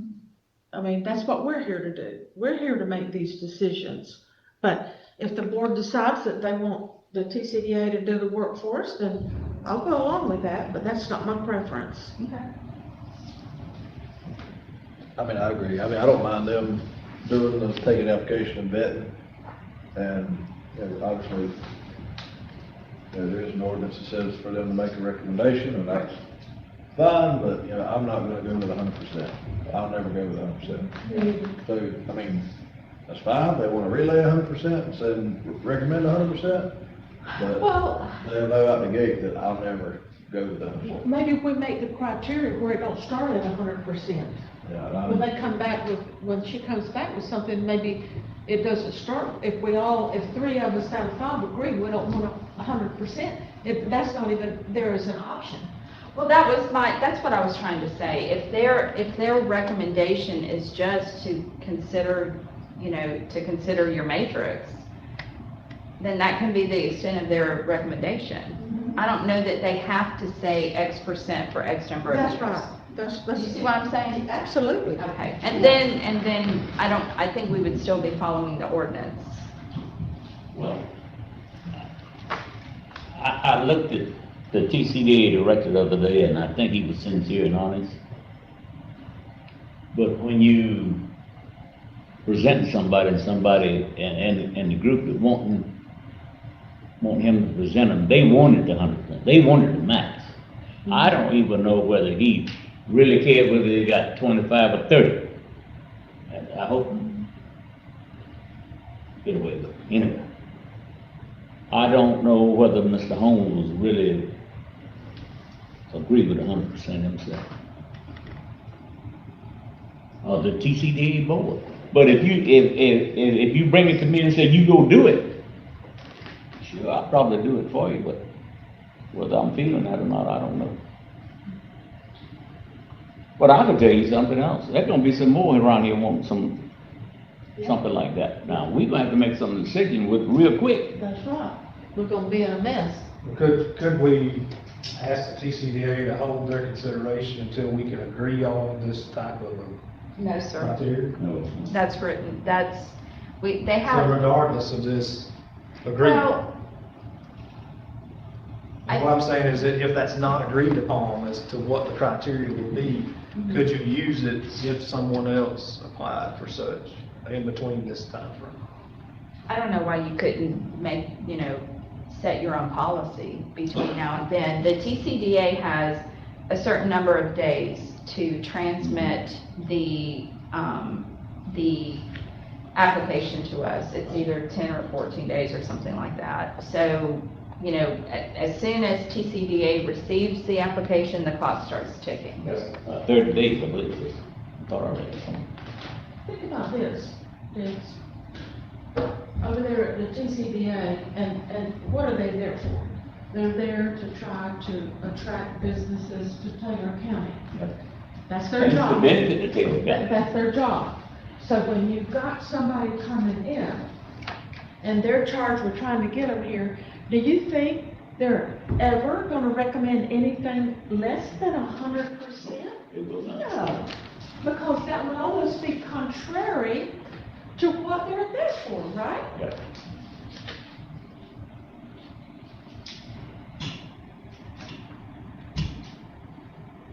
We just gotta set the guidelines, bring it back to us and let us set the guidelines, don't y'all agree? Yeah, bring it back to us. But now that Snyder Lance, I saw some Snyder Lance there, but when Tom first came in, I remember Conrad Williams flying his airplane. It was Georgia to get him in. So it's been around for a while. And he was married. He done that. Did you get on that airplane moving? No ma'am. No ma'am. There's one crop duster. I ain't getting on another. Or you'll bring it back to the guidelines? Yes. Okay. All right, where we at now? Where I I tried to go a few minutes ago. Budget, Rob. Did we discuss that a little while? You got that? Well, not just me, but Lawanda, I'm getting ready to send out budget instructions next week to Lawanda and the departments and the constitutional officers, because they're due back to me June the 1st. And we were just wondering if you wanted to give some guidance on, she mentioned it earlier. Normally what I do when I ask for the budgets is I tell them not to include raises, but to give me the amount of a raise, so that I have it during workshops when we talk about it. Do you want me to do that the same way this year, or would you prefer, since we've talked about it, to go ahead and have them included in there? I would just, And are we, do you want us to consider $1 an hour for just our current employees, or do you want us to include increasing the starting salaries? please. Okay. And then, Because during workshop, while it's discussed, we can always take it out Okay. if I have to. Because when I give them the instructions, I always ask for the amount, for them to tell me what the amount is. Because when I say that, the constitutional officers, because I'll have the amount for the county department That's in just my To computer. present the data. Correct. right, It's just to present it. You don't vote on it till September. Yes, ma'am. now, So it's something just you to have the figures and stuff. Because we can, like I said, we can always take it out. And it's easier to have it to present it, so you have everything. I just want some guidance on, Yeah, as long as What to do. everybody understands that that's a starting point, right, because it can be perceived sometimes that, okay, it's been recommended that you're gonna get this, and then we come in and say, we're not gonna do that, and then it's perceived that, you know what I'm Against the saying. county employees. I try to be. I know where you're I try to be coming from. really clear in my emails. And also just to let, y'all know, with the minimum wage impact, I tried to do some estimates on that to get ready for tonight, just in case you ask. And just on minimum wage going into next year, we're looking at about $46,000. 46,000? Do you have anything from the property appraiser yet, any indication? Nothing yet. When will that estimate or She guesstimate? had, she'll probably, around mid-May, she won't have anything set in stone yet, but she'll have a good idea, probably around mid-May. When are the roadside mowing bids to come back to us? I think at the next meeting. Next Monday? Okay, because we were gonna look at what those bids came in as, and then compare that to what it would take to have our own.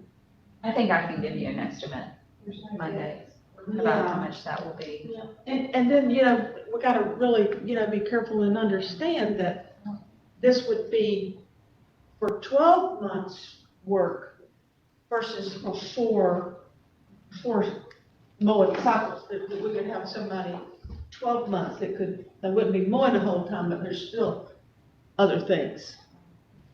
Roadside trash, pick up and sharpen blades and stuff like that.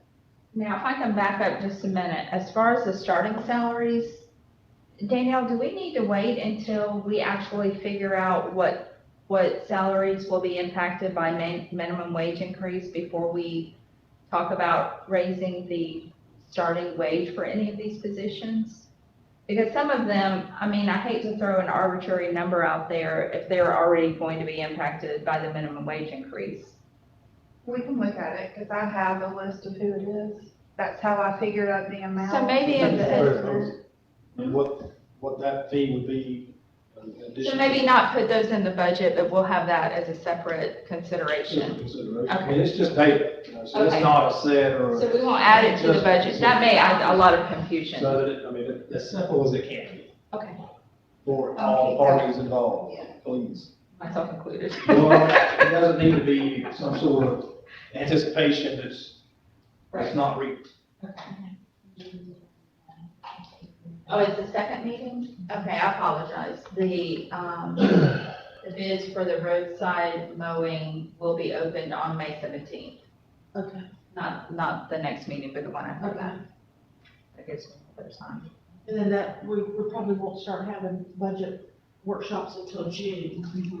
And the only, something that we need to think about is if we do hire a crew, we have to consider that that is historically paid out of road and bridge funds, which are always tight. Where do you pay the contractor now? Where does that come from? Road and Bridge? Yeah, well, it's same thing then. I mean, that's something we'll just have to consider if the cost is more than we would like to pay. That, I just want y'all to be aware of the funding source of that. Well, I anticipate that the bids are gonna be higher than previously that we've ever had. If we're doing it 12 months versus 4 times a year, then it's gonna be higher. What'd you say? So if it's gonna be done 12, if we're looking at 12 months versus 4 times a year, it's gonna be higher. So what do you The gonna bid is get 4 months. You're gonna get a service. Do you get complaints about the roadsides and all that stuff? So do I too, but if we can come close to that same figure that we would pay for 4 and get 12 months, maybe it'd only be a little bit more, to me, it would be worth a little bit more to get 12 months work versus 4 that's sometimes very substandard. Well, and just to, for everyone's benefit, we have to remember that some of the mowing is done by our crews. Okay. So depending on where the mowing is, it could be, that we haven't had enough people to mow because the mowing contractor doesn't mow every road in Taylor County. So they basically mow the connector roads and then we mow the smaller roads. So depending on where the complaints come from, it could be us, honestly. But now, have they started mowing yet? I was hit with Ash Street the other day. That Ash Street looked ridiculous as far as from 221 to Johnson Street. With children walking in the bushes. What about the paving of sidewalk on that road from 221 to Ash Street? Yeah. You We mean don't that? have any road, we don't have any pavement for that sidewalk? I don't know.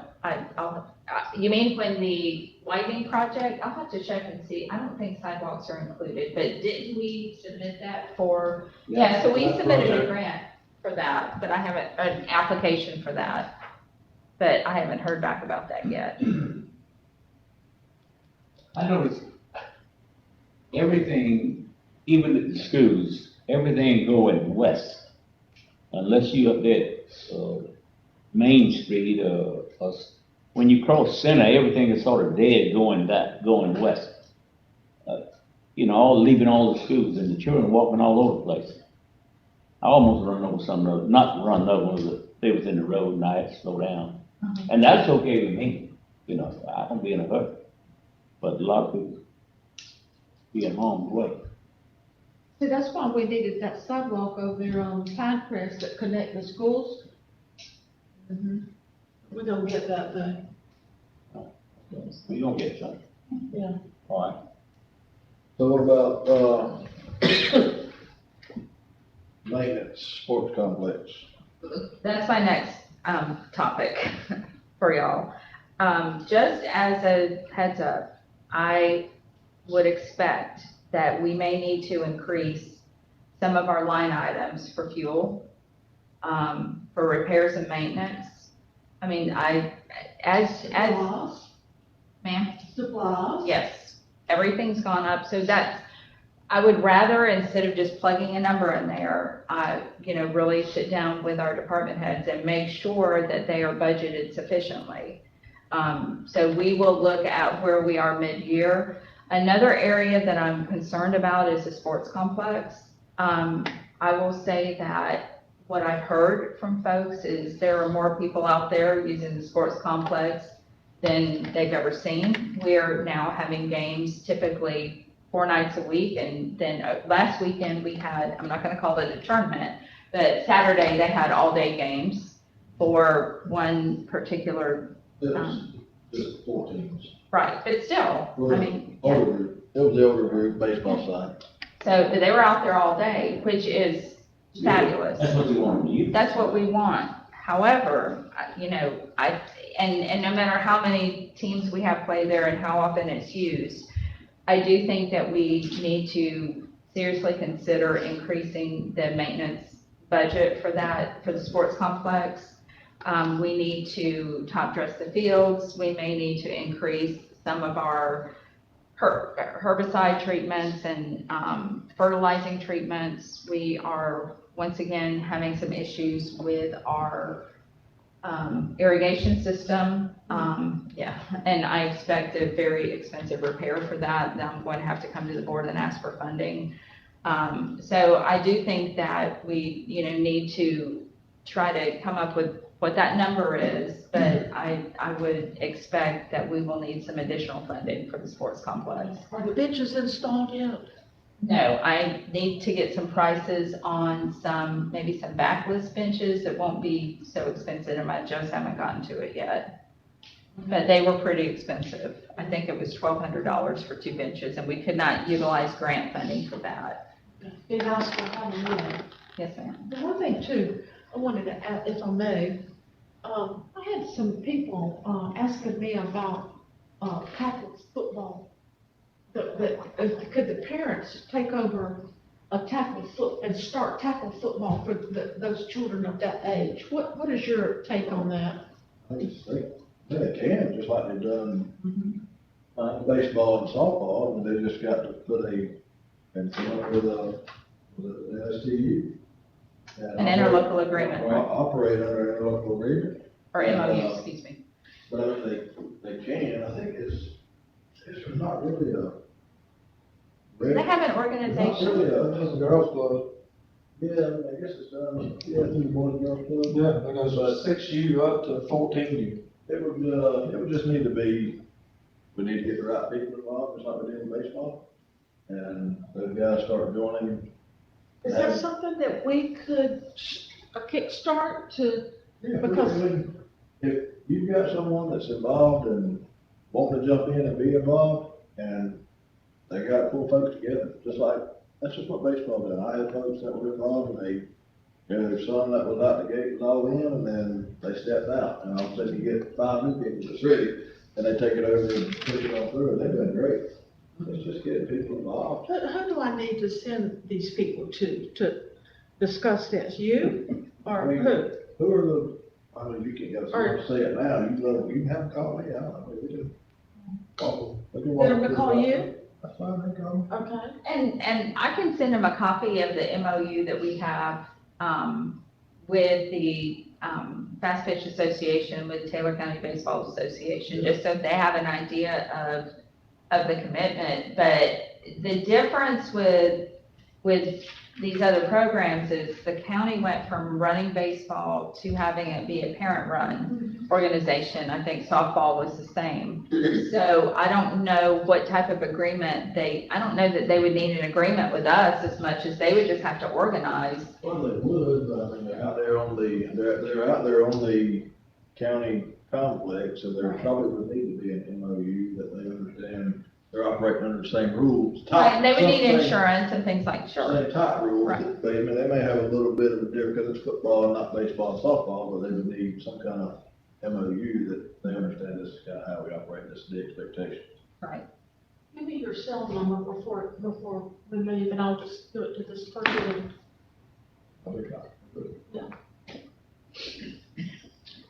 That tackle football, I like that. You wouldn't sure get what I got out of it.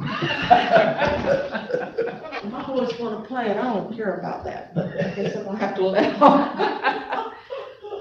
I also wanted to ask the board if you had any specific budget priorities that you want us to consider for next budget year, that we can go ahead and talk through, or we can wait until budget work. I'll let you know, Okay. I'll let you know on mine. I got one in mind, but I'll talk to you about it. All right, well, I'll just wait to hear from commissioners, and then we'll see what happens with, you know, any increased expenditures. That will be identified when y'all get your budget materials, but I fully expect to have to increase some budgets. And several years ago, we did reduce some of our operation budgets in order to balance, and those numbers were never restored, and those are some of the areas we may need to look at on the budgets that we had to cut. Because there's some maintenance needs, this building needs some TLC, and I hate to put off building maintenance or repairs because we don't have it in the, we don't have it in the budget. Are we still getting, hand-me-down vehicles from the sheriff's department? When they have them available, when they purchase them, it's probably been about a year, hasn't it, since we received any vehicles? But that helps us a lot, right? Oh, absolutely. The fertilizer gonna knock your socks off, I can tell you that. Oh, goodness. Fertilizer was $350 last year, it's not $860. Yeah, our pool chemicals went from $99 to $270 something for one container. Okay. Have to drain that thing. Well, and that's another, I mean, I would expect that our contract for our, pest management will probably increase next year. I just expect some increases next year. Oh, yeah. Okay. I sure hope that, property tax, I hope that's increased a lot. I would think It's gonna level off. We may be good that, I'm kind of thinking that we may have a win this year, but you know what's gonna happen. Just like in '08. What about insurance? Anybody had increase in insurance? So our health insurance, I think we're expecting, we're in a pretty healthy position. And I'm hoping that,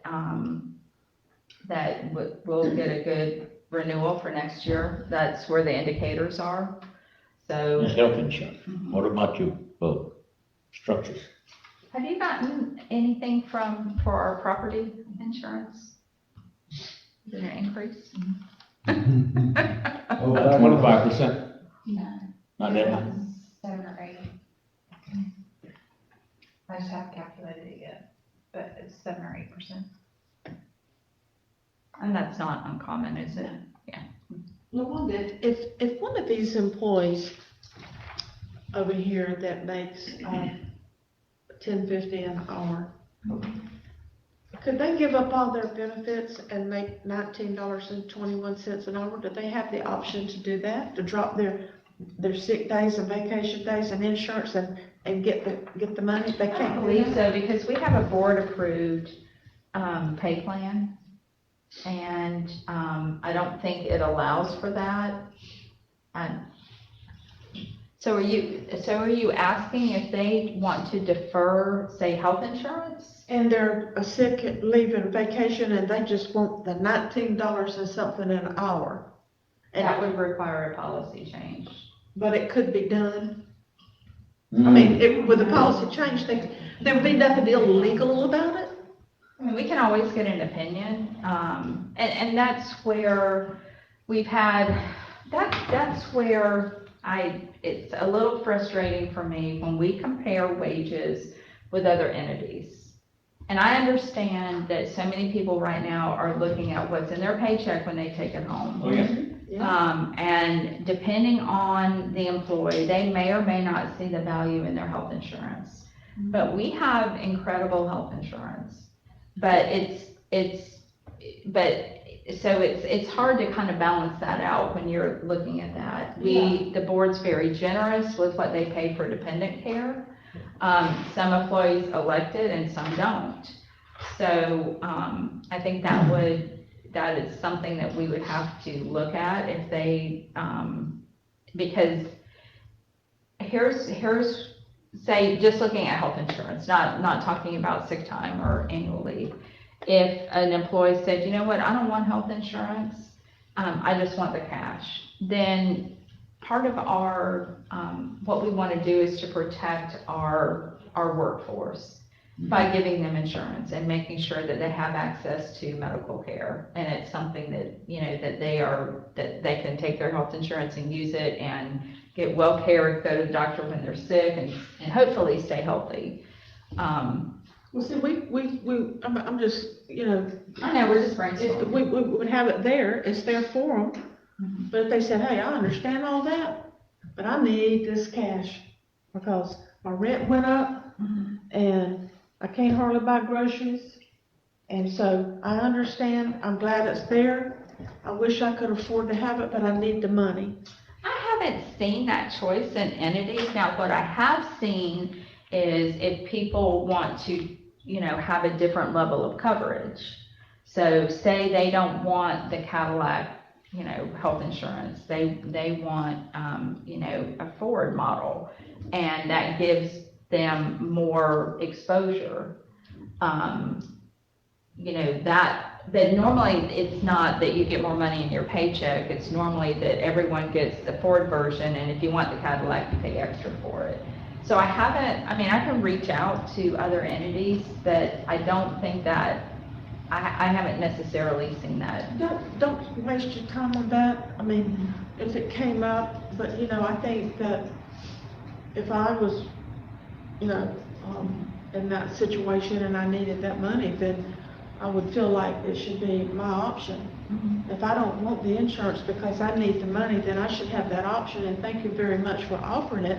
I think that's good, but right now, my circumstances is that I need the money. Then I'm kind of thinking that you should have that choice. And I think if we updated that's something that we can certainly look at, but I think it would require an update of our salary study, which may need to be updated anyway. Don't waste your time. I'm just asking. I understand what you're saying. I think they'd also end up having to pay taxes. We'd have to look at that too. It'd have to be claimed on their W-2. But they would get additional, I think what she's saying is if they could waive the insurance and get the cash instead. So it would be there, it would be. So it would be an increase in hourly rate, but not paying them, okay, never mind. Right, so. Okay. So you wouldn't be paying them what you would be paying in the health insurance a month. You would be paying them an increased hourly rate. Right. I mean, it's however you do it, it's all equates to the same thing at the end of the day. They have more money I in their pocket. misunderstood. Right. Okay, sorry.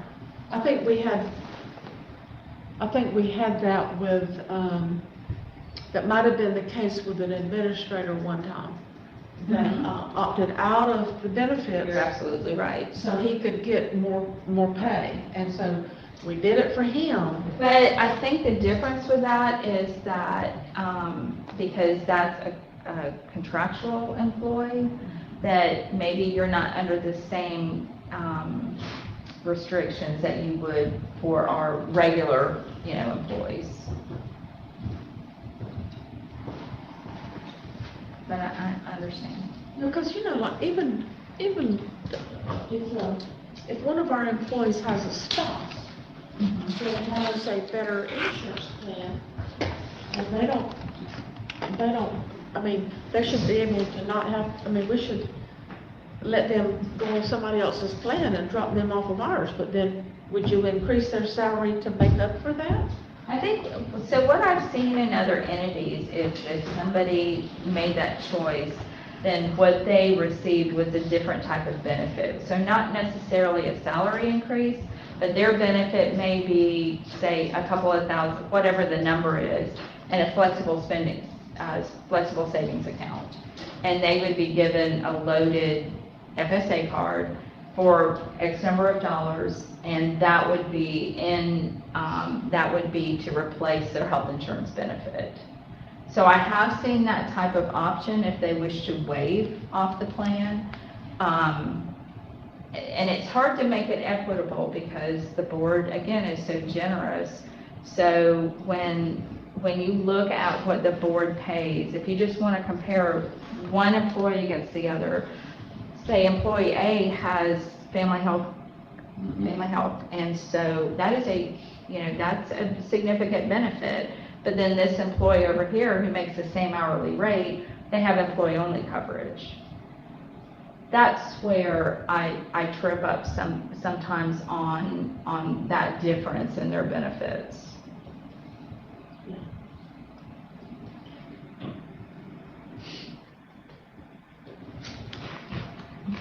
Good questions. No, I think I have all my questions answered. You have some more questions? No, sir, not about budget. So just to clarify, Danielle, we're going to include $1 an hour for all existing employees. And then we'll ask the board to consider starting Now, is it salary. $1 an hour for all existing and only increase those affected by minimum wage up to their minimum wage, or is it $1 an hour for everybody? Because So- last year, what we did is we moved everybody. Well, remember, everybody should get $1 now because you don't have anyone making, We have people at $10.50. okay, So, right, that's why I wanted to talk about this again. so are those gonna get the 50 cent to get them to minimum wage, or are those gonna get $1? That's what we need to talk about a little more. So do y'all want everyone to have $1, or do you want to separate the two like we did last year and have one group move up just to the $11 an hour and everyone else get $1, or everybody get $1? All of your full-time people would get $1, which is what we did last year, but you do have some part-time people that are in between. They get 10.50. You do have some part-time people. There's not a lot, but there are some that are in between. I'd like to see it, see what it looks like with everybody getting $1. Okay. And then we need And it to, would put them above. and then we need to, look at what the impact would be to raise the starting salary.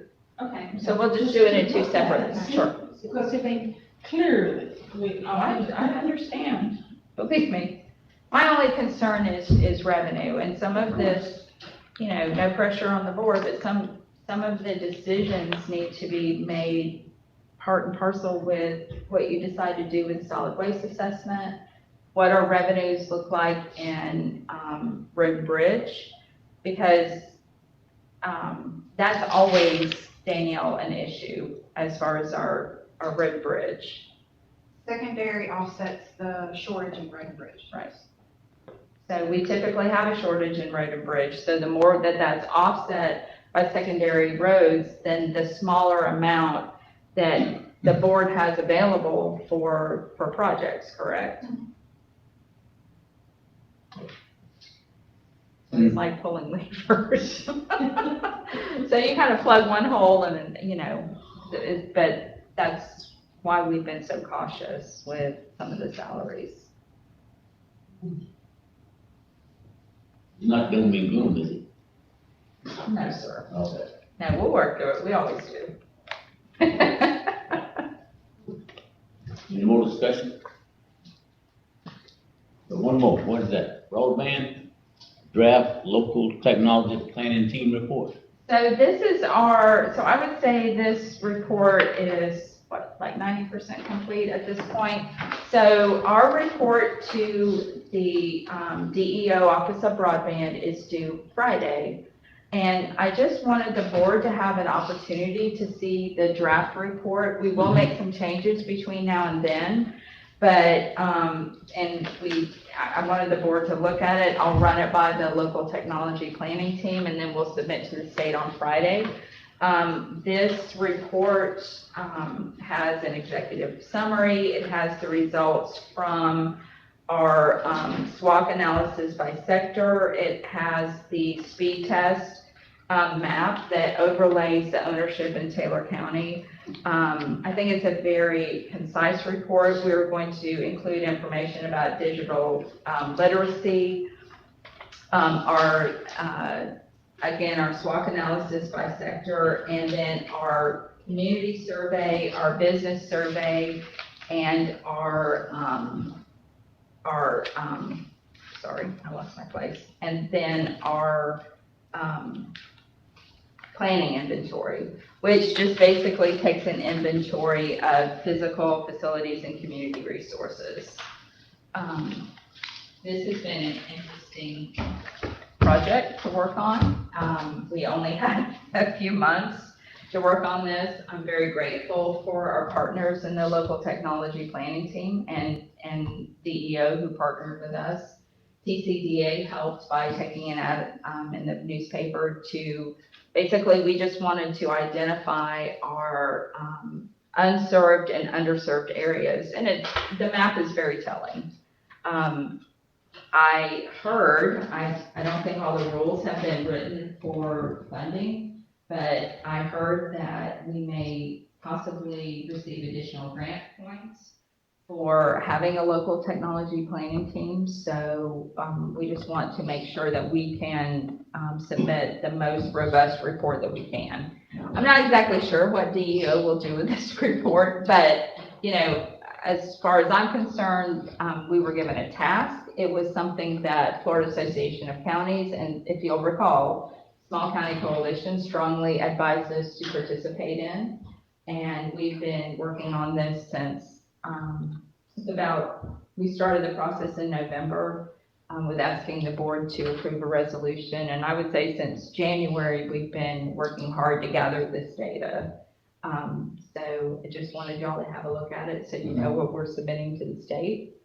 And once we submit it, we'll, I think, just basically sit back and see what happens. I have made contact with Government Services Group regarding working with them to discuss funding opportunities, but this is just one piece of this what I'll call a journey that we are starting to embark upon.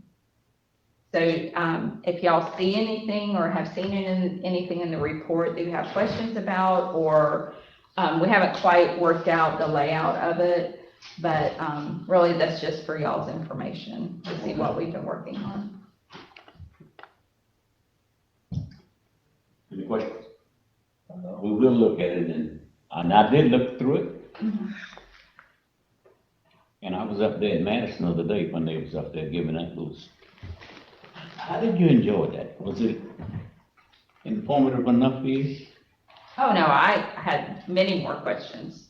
I enjoyed the presentation by Tri-County, but of course I had more questions than answers. So that's going to be an interesting, that's going to be interesting to watch how they lay that out. Of course, I wanted to know, what day will you start? Where will you start? Where will you go? But I'm sure we'll get more information as they start moving. Any more?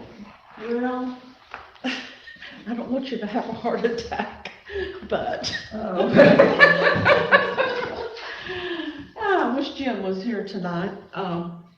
Listening to a lot of people these days, and this boat ramp stuff is coming up frequently.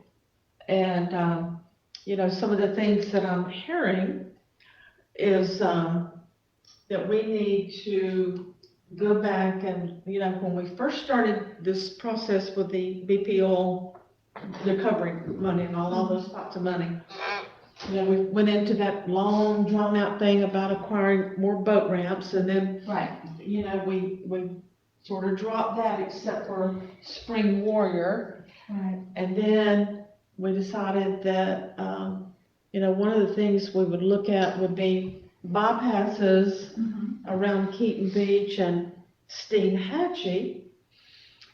And it was pointed out to me, and I have to agree with this, that if we spend the money to do bypasses around those boat ramps, that we're putting a Band-Aid on the problem. Because the problem is, we need more boat ramps. Instead of directing all that traffic around, it's just like, we're not fixing our problem. Our problem is we need more boat ramps. So, that's why I wish Jim was here, so, but anyway, I don't know if that's something that we need to talk about again, y'all. Are You know, it would require an SCP and all that kind of stuff, and I know you're having a heart attack just to think about that, but I'm sorry. No, it's okay, I'm just wondering if that's something that this board, that we need to talk about again and see if we're really going in the right direction, because I'm having doubts now. Are you talking about possibly resurrecting the original discussion of having a boat ramp at Hagen's Cove? Not necessarily. Okay. There's another location that might be something that we could look into. Okay. That might have a better chance of going through permitting. Mm-hmm. And, and I don't feel comfortable right No, now. that's okay. I just didn't know. We can discuss it. Right. And you know, but it sounds like it might be a really good option, but these people, I'm telling you, when they're harping on me about waiting 2 hours to get in and 2 hours to get out, and what's a bypass gonna do? Bypass is not gonna help that. No, it's The not. bypass is just for the residents, but that's not addressing our problem, which is the need for more boat ramps. But I'll share with Some you. problem, because those are the folks that have to continually wait in those lines and go around. So, I mean, I don't think you're gonna do away with the issue, because it's not like those ramps are gonna empty.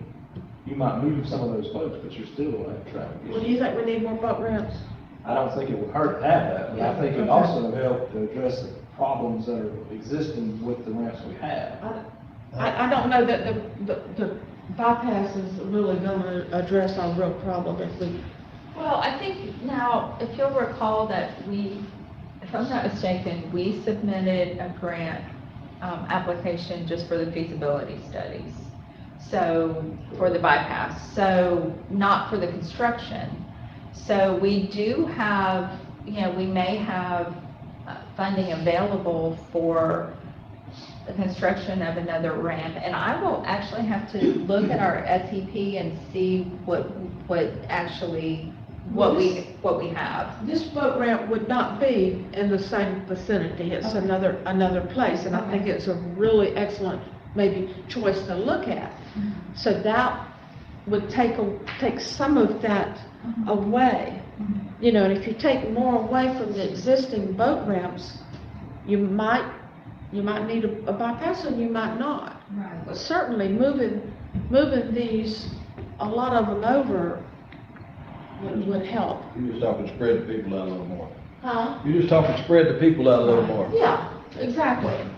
I mean, I'd be willing to, for sure, dive into the boat, an additional boat ramp. You'd like to reconsider then that we look maybe for a good Oh, one? for sure, I think we would, it's, Which one are we gonna eliminate, Springwater? No, keep that one, no. Just add one to that. So what I'll do That is, has such parking at Spring Water, but where I'm talking about potentially could have a lot of parking.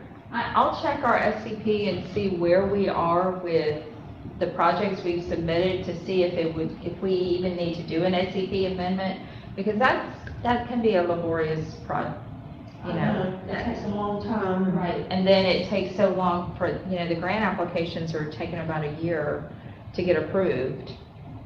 So I can just check. Well, I'll get with you and we'll just look and see if this is an option. If it is, then I can bring it to the board for discussion, but I kind of feel like that, Jim would be another commissioner that would be probably in favor of adding another boat ramp if we could, and it sounds like you're interested, and Dance, where are you at? Hey, I ain't got no problem with it. I take my little boat down there just about. You know what I mean?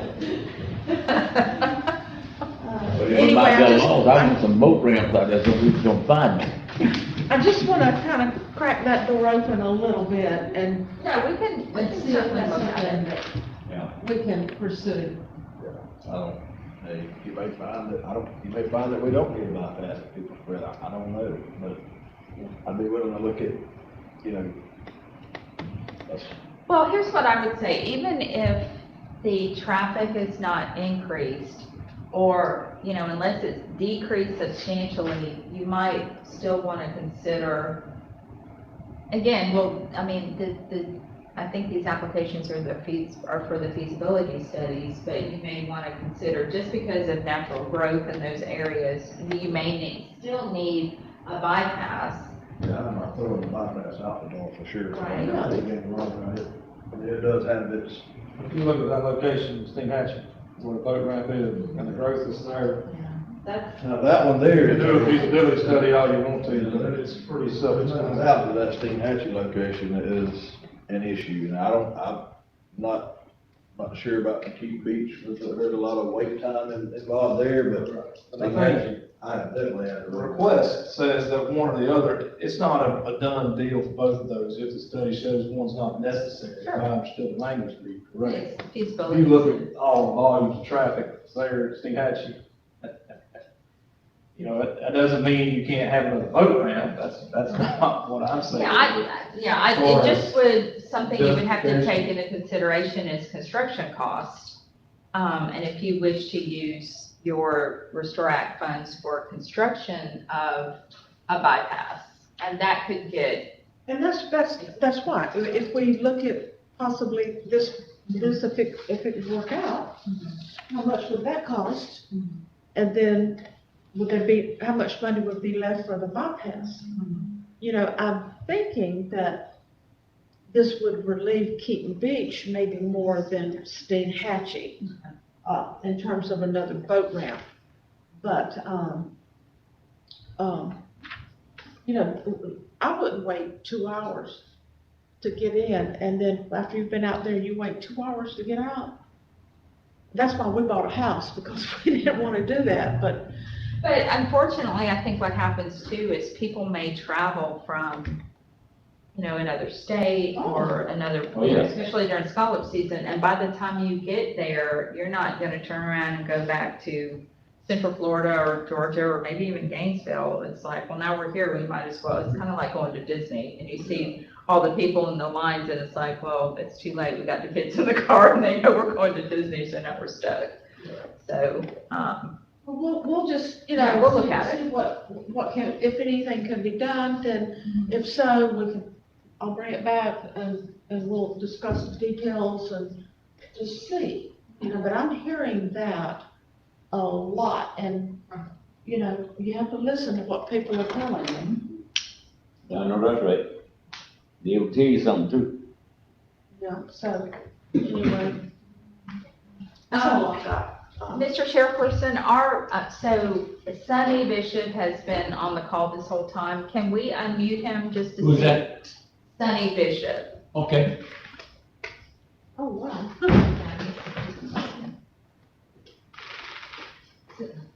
Mr. Sonny, are you there? There he is. Yes, sir. I'm just letting you know that I'm here. We're fixing to go home. Did you have anything to add, Mr. Sonny? No, I had hit the 5 like 2.5 hours ago. I just wanted to make sure everybody knew that I was present if you needed me. Oh, yes, sir, we know. Okay. Thank you. Yes, ma'am. Appreciate it. No question from Mr. Sonny. All right. What else we have? Okay. You don't have to adjournment, do we? Yes, sir. Okay.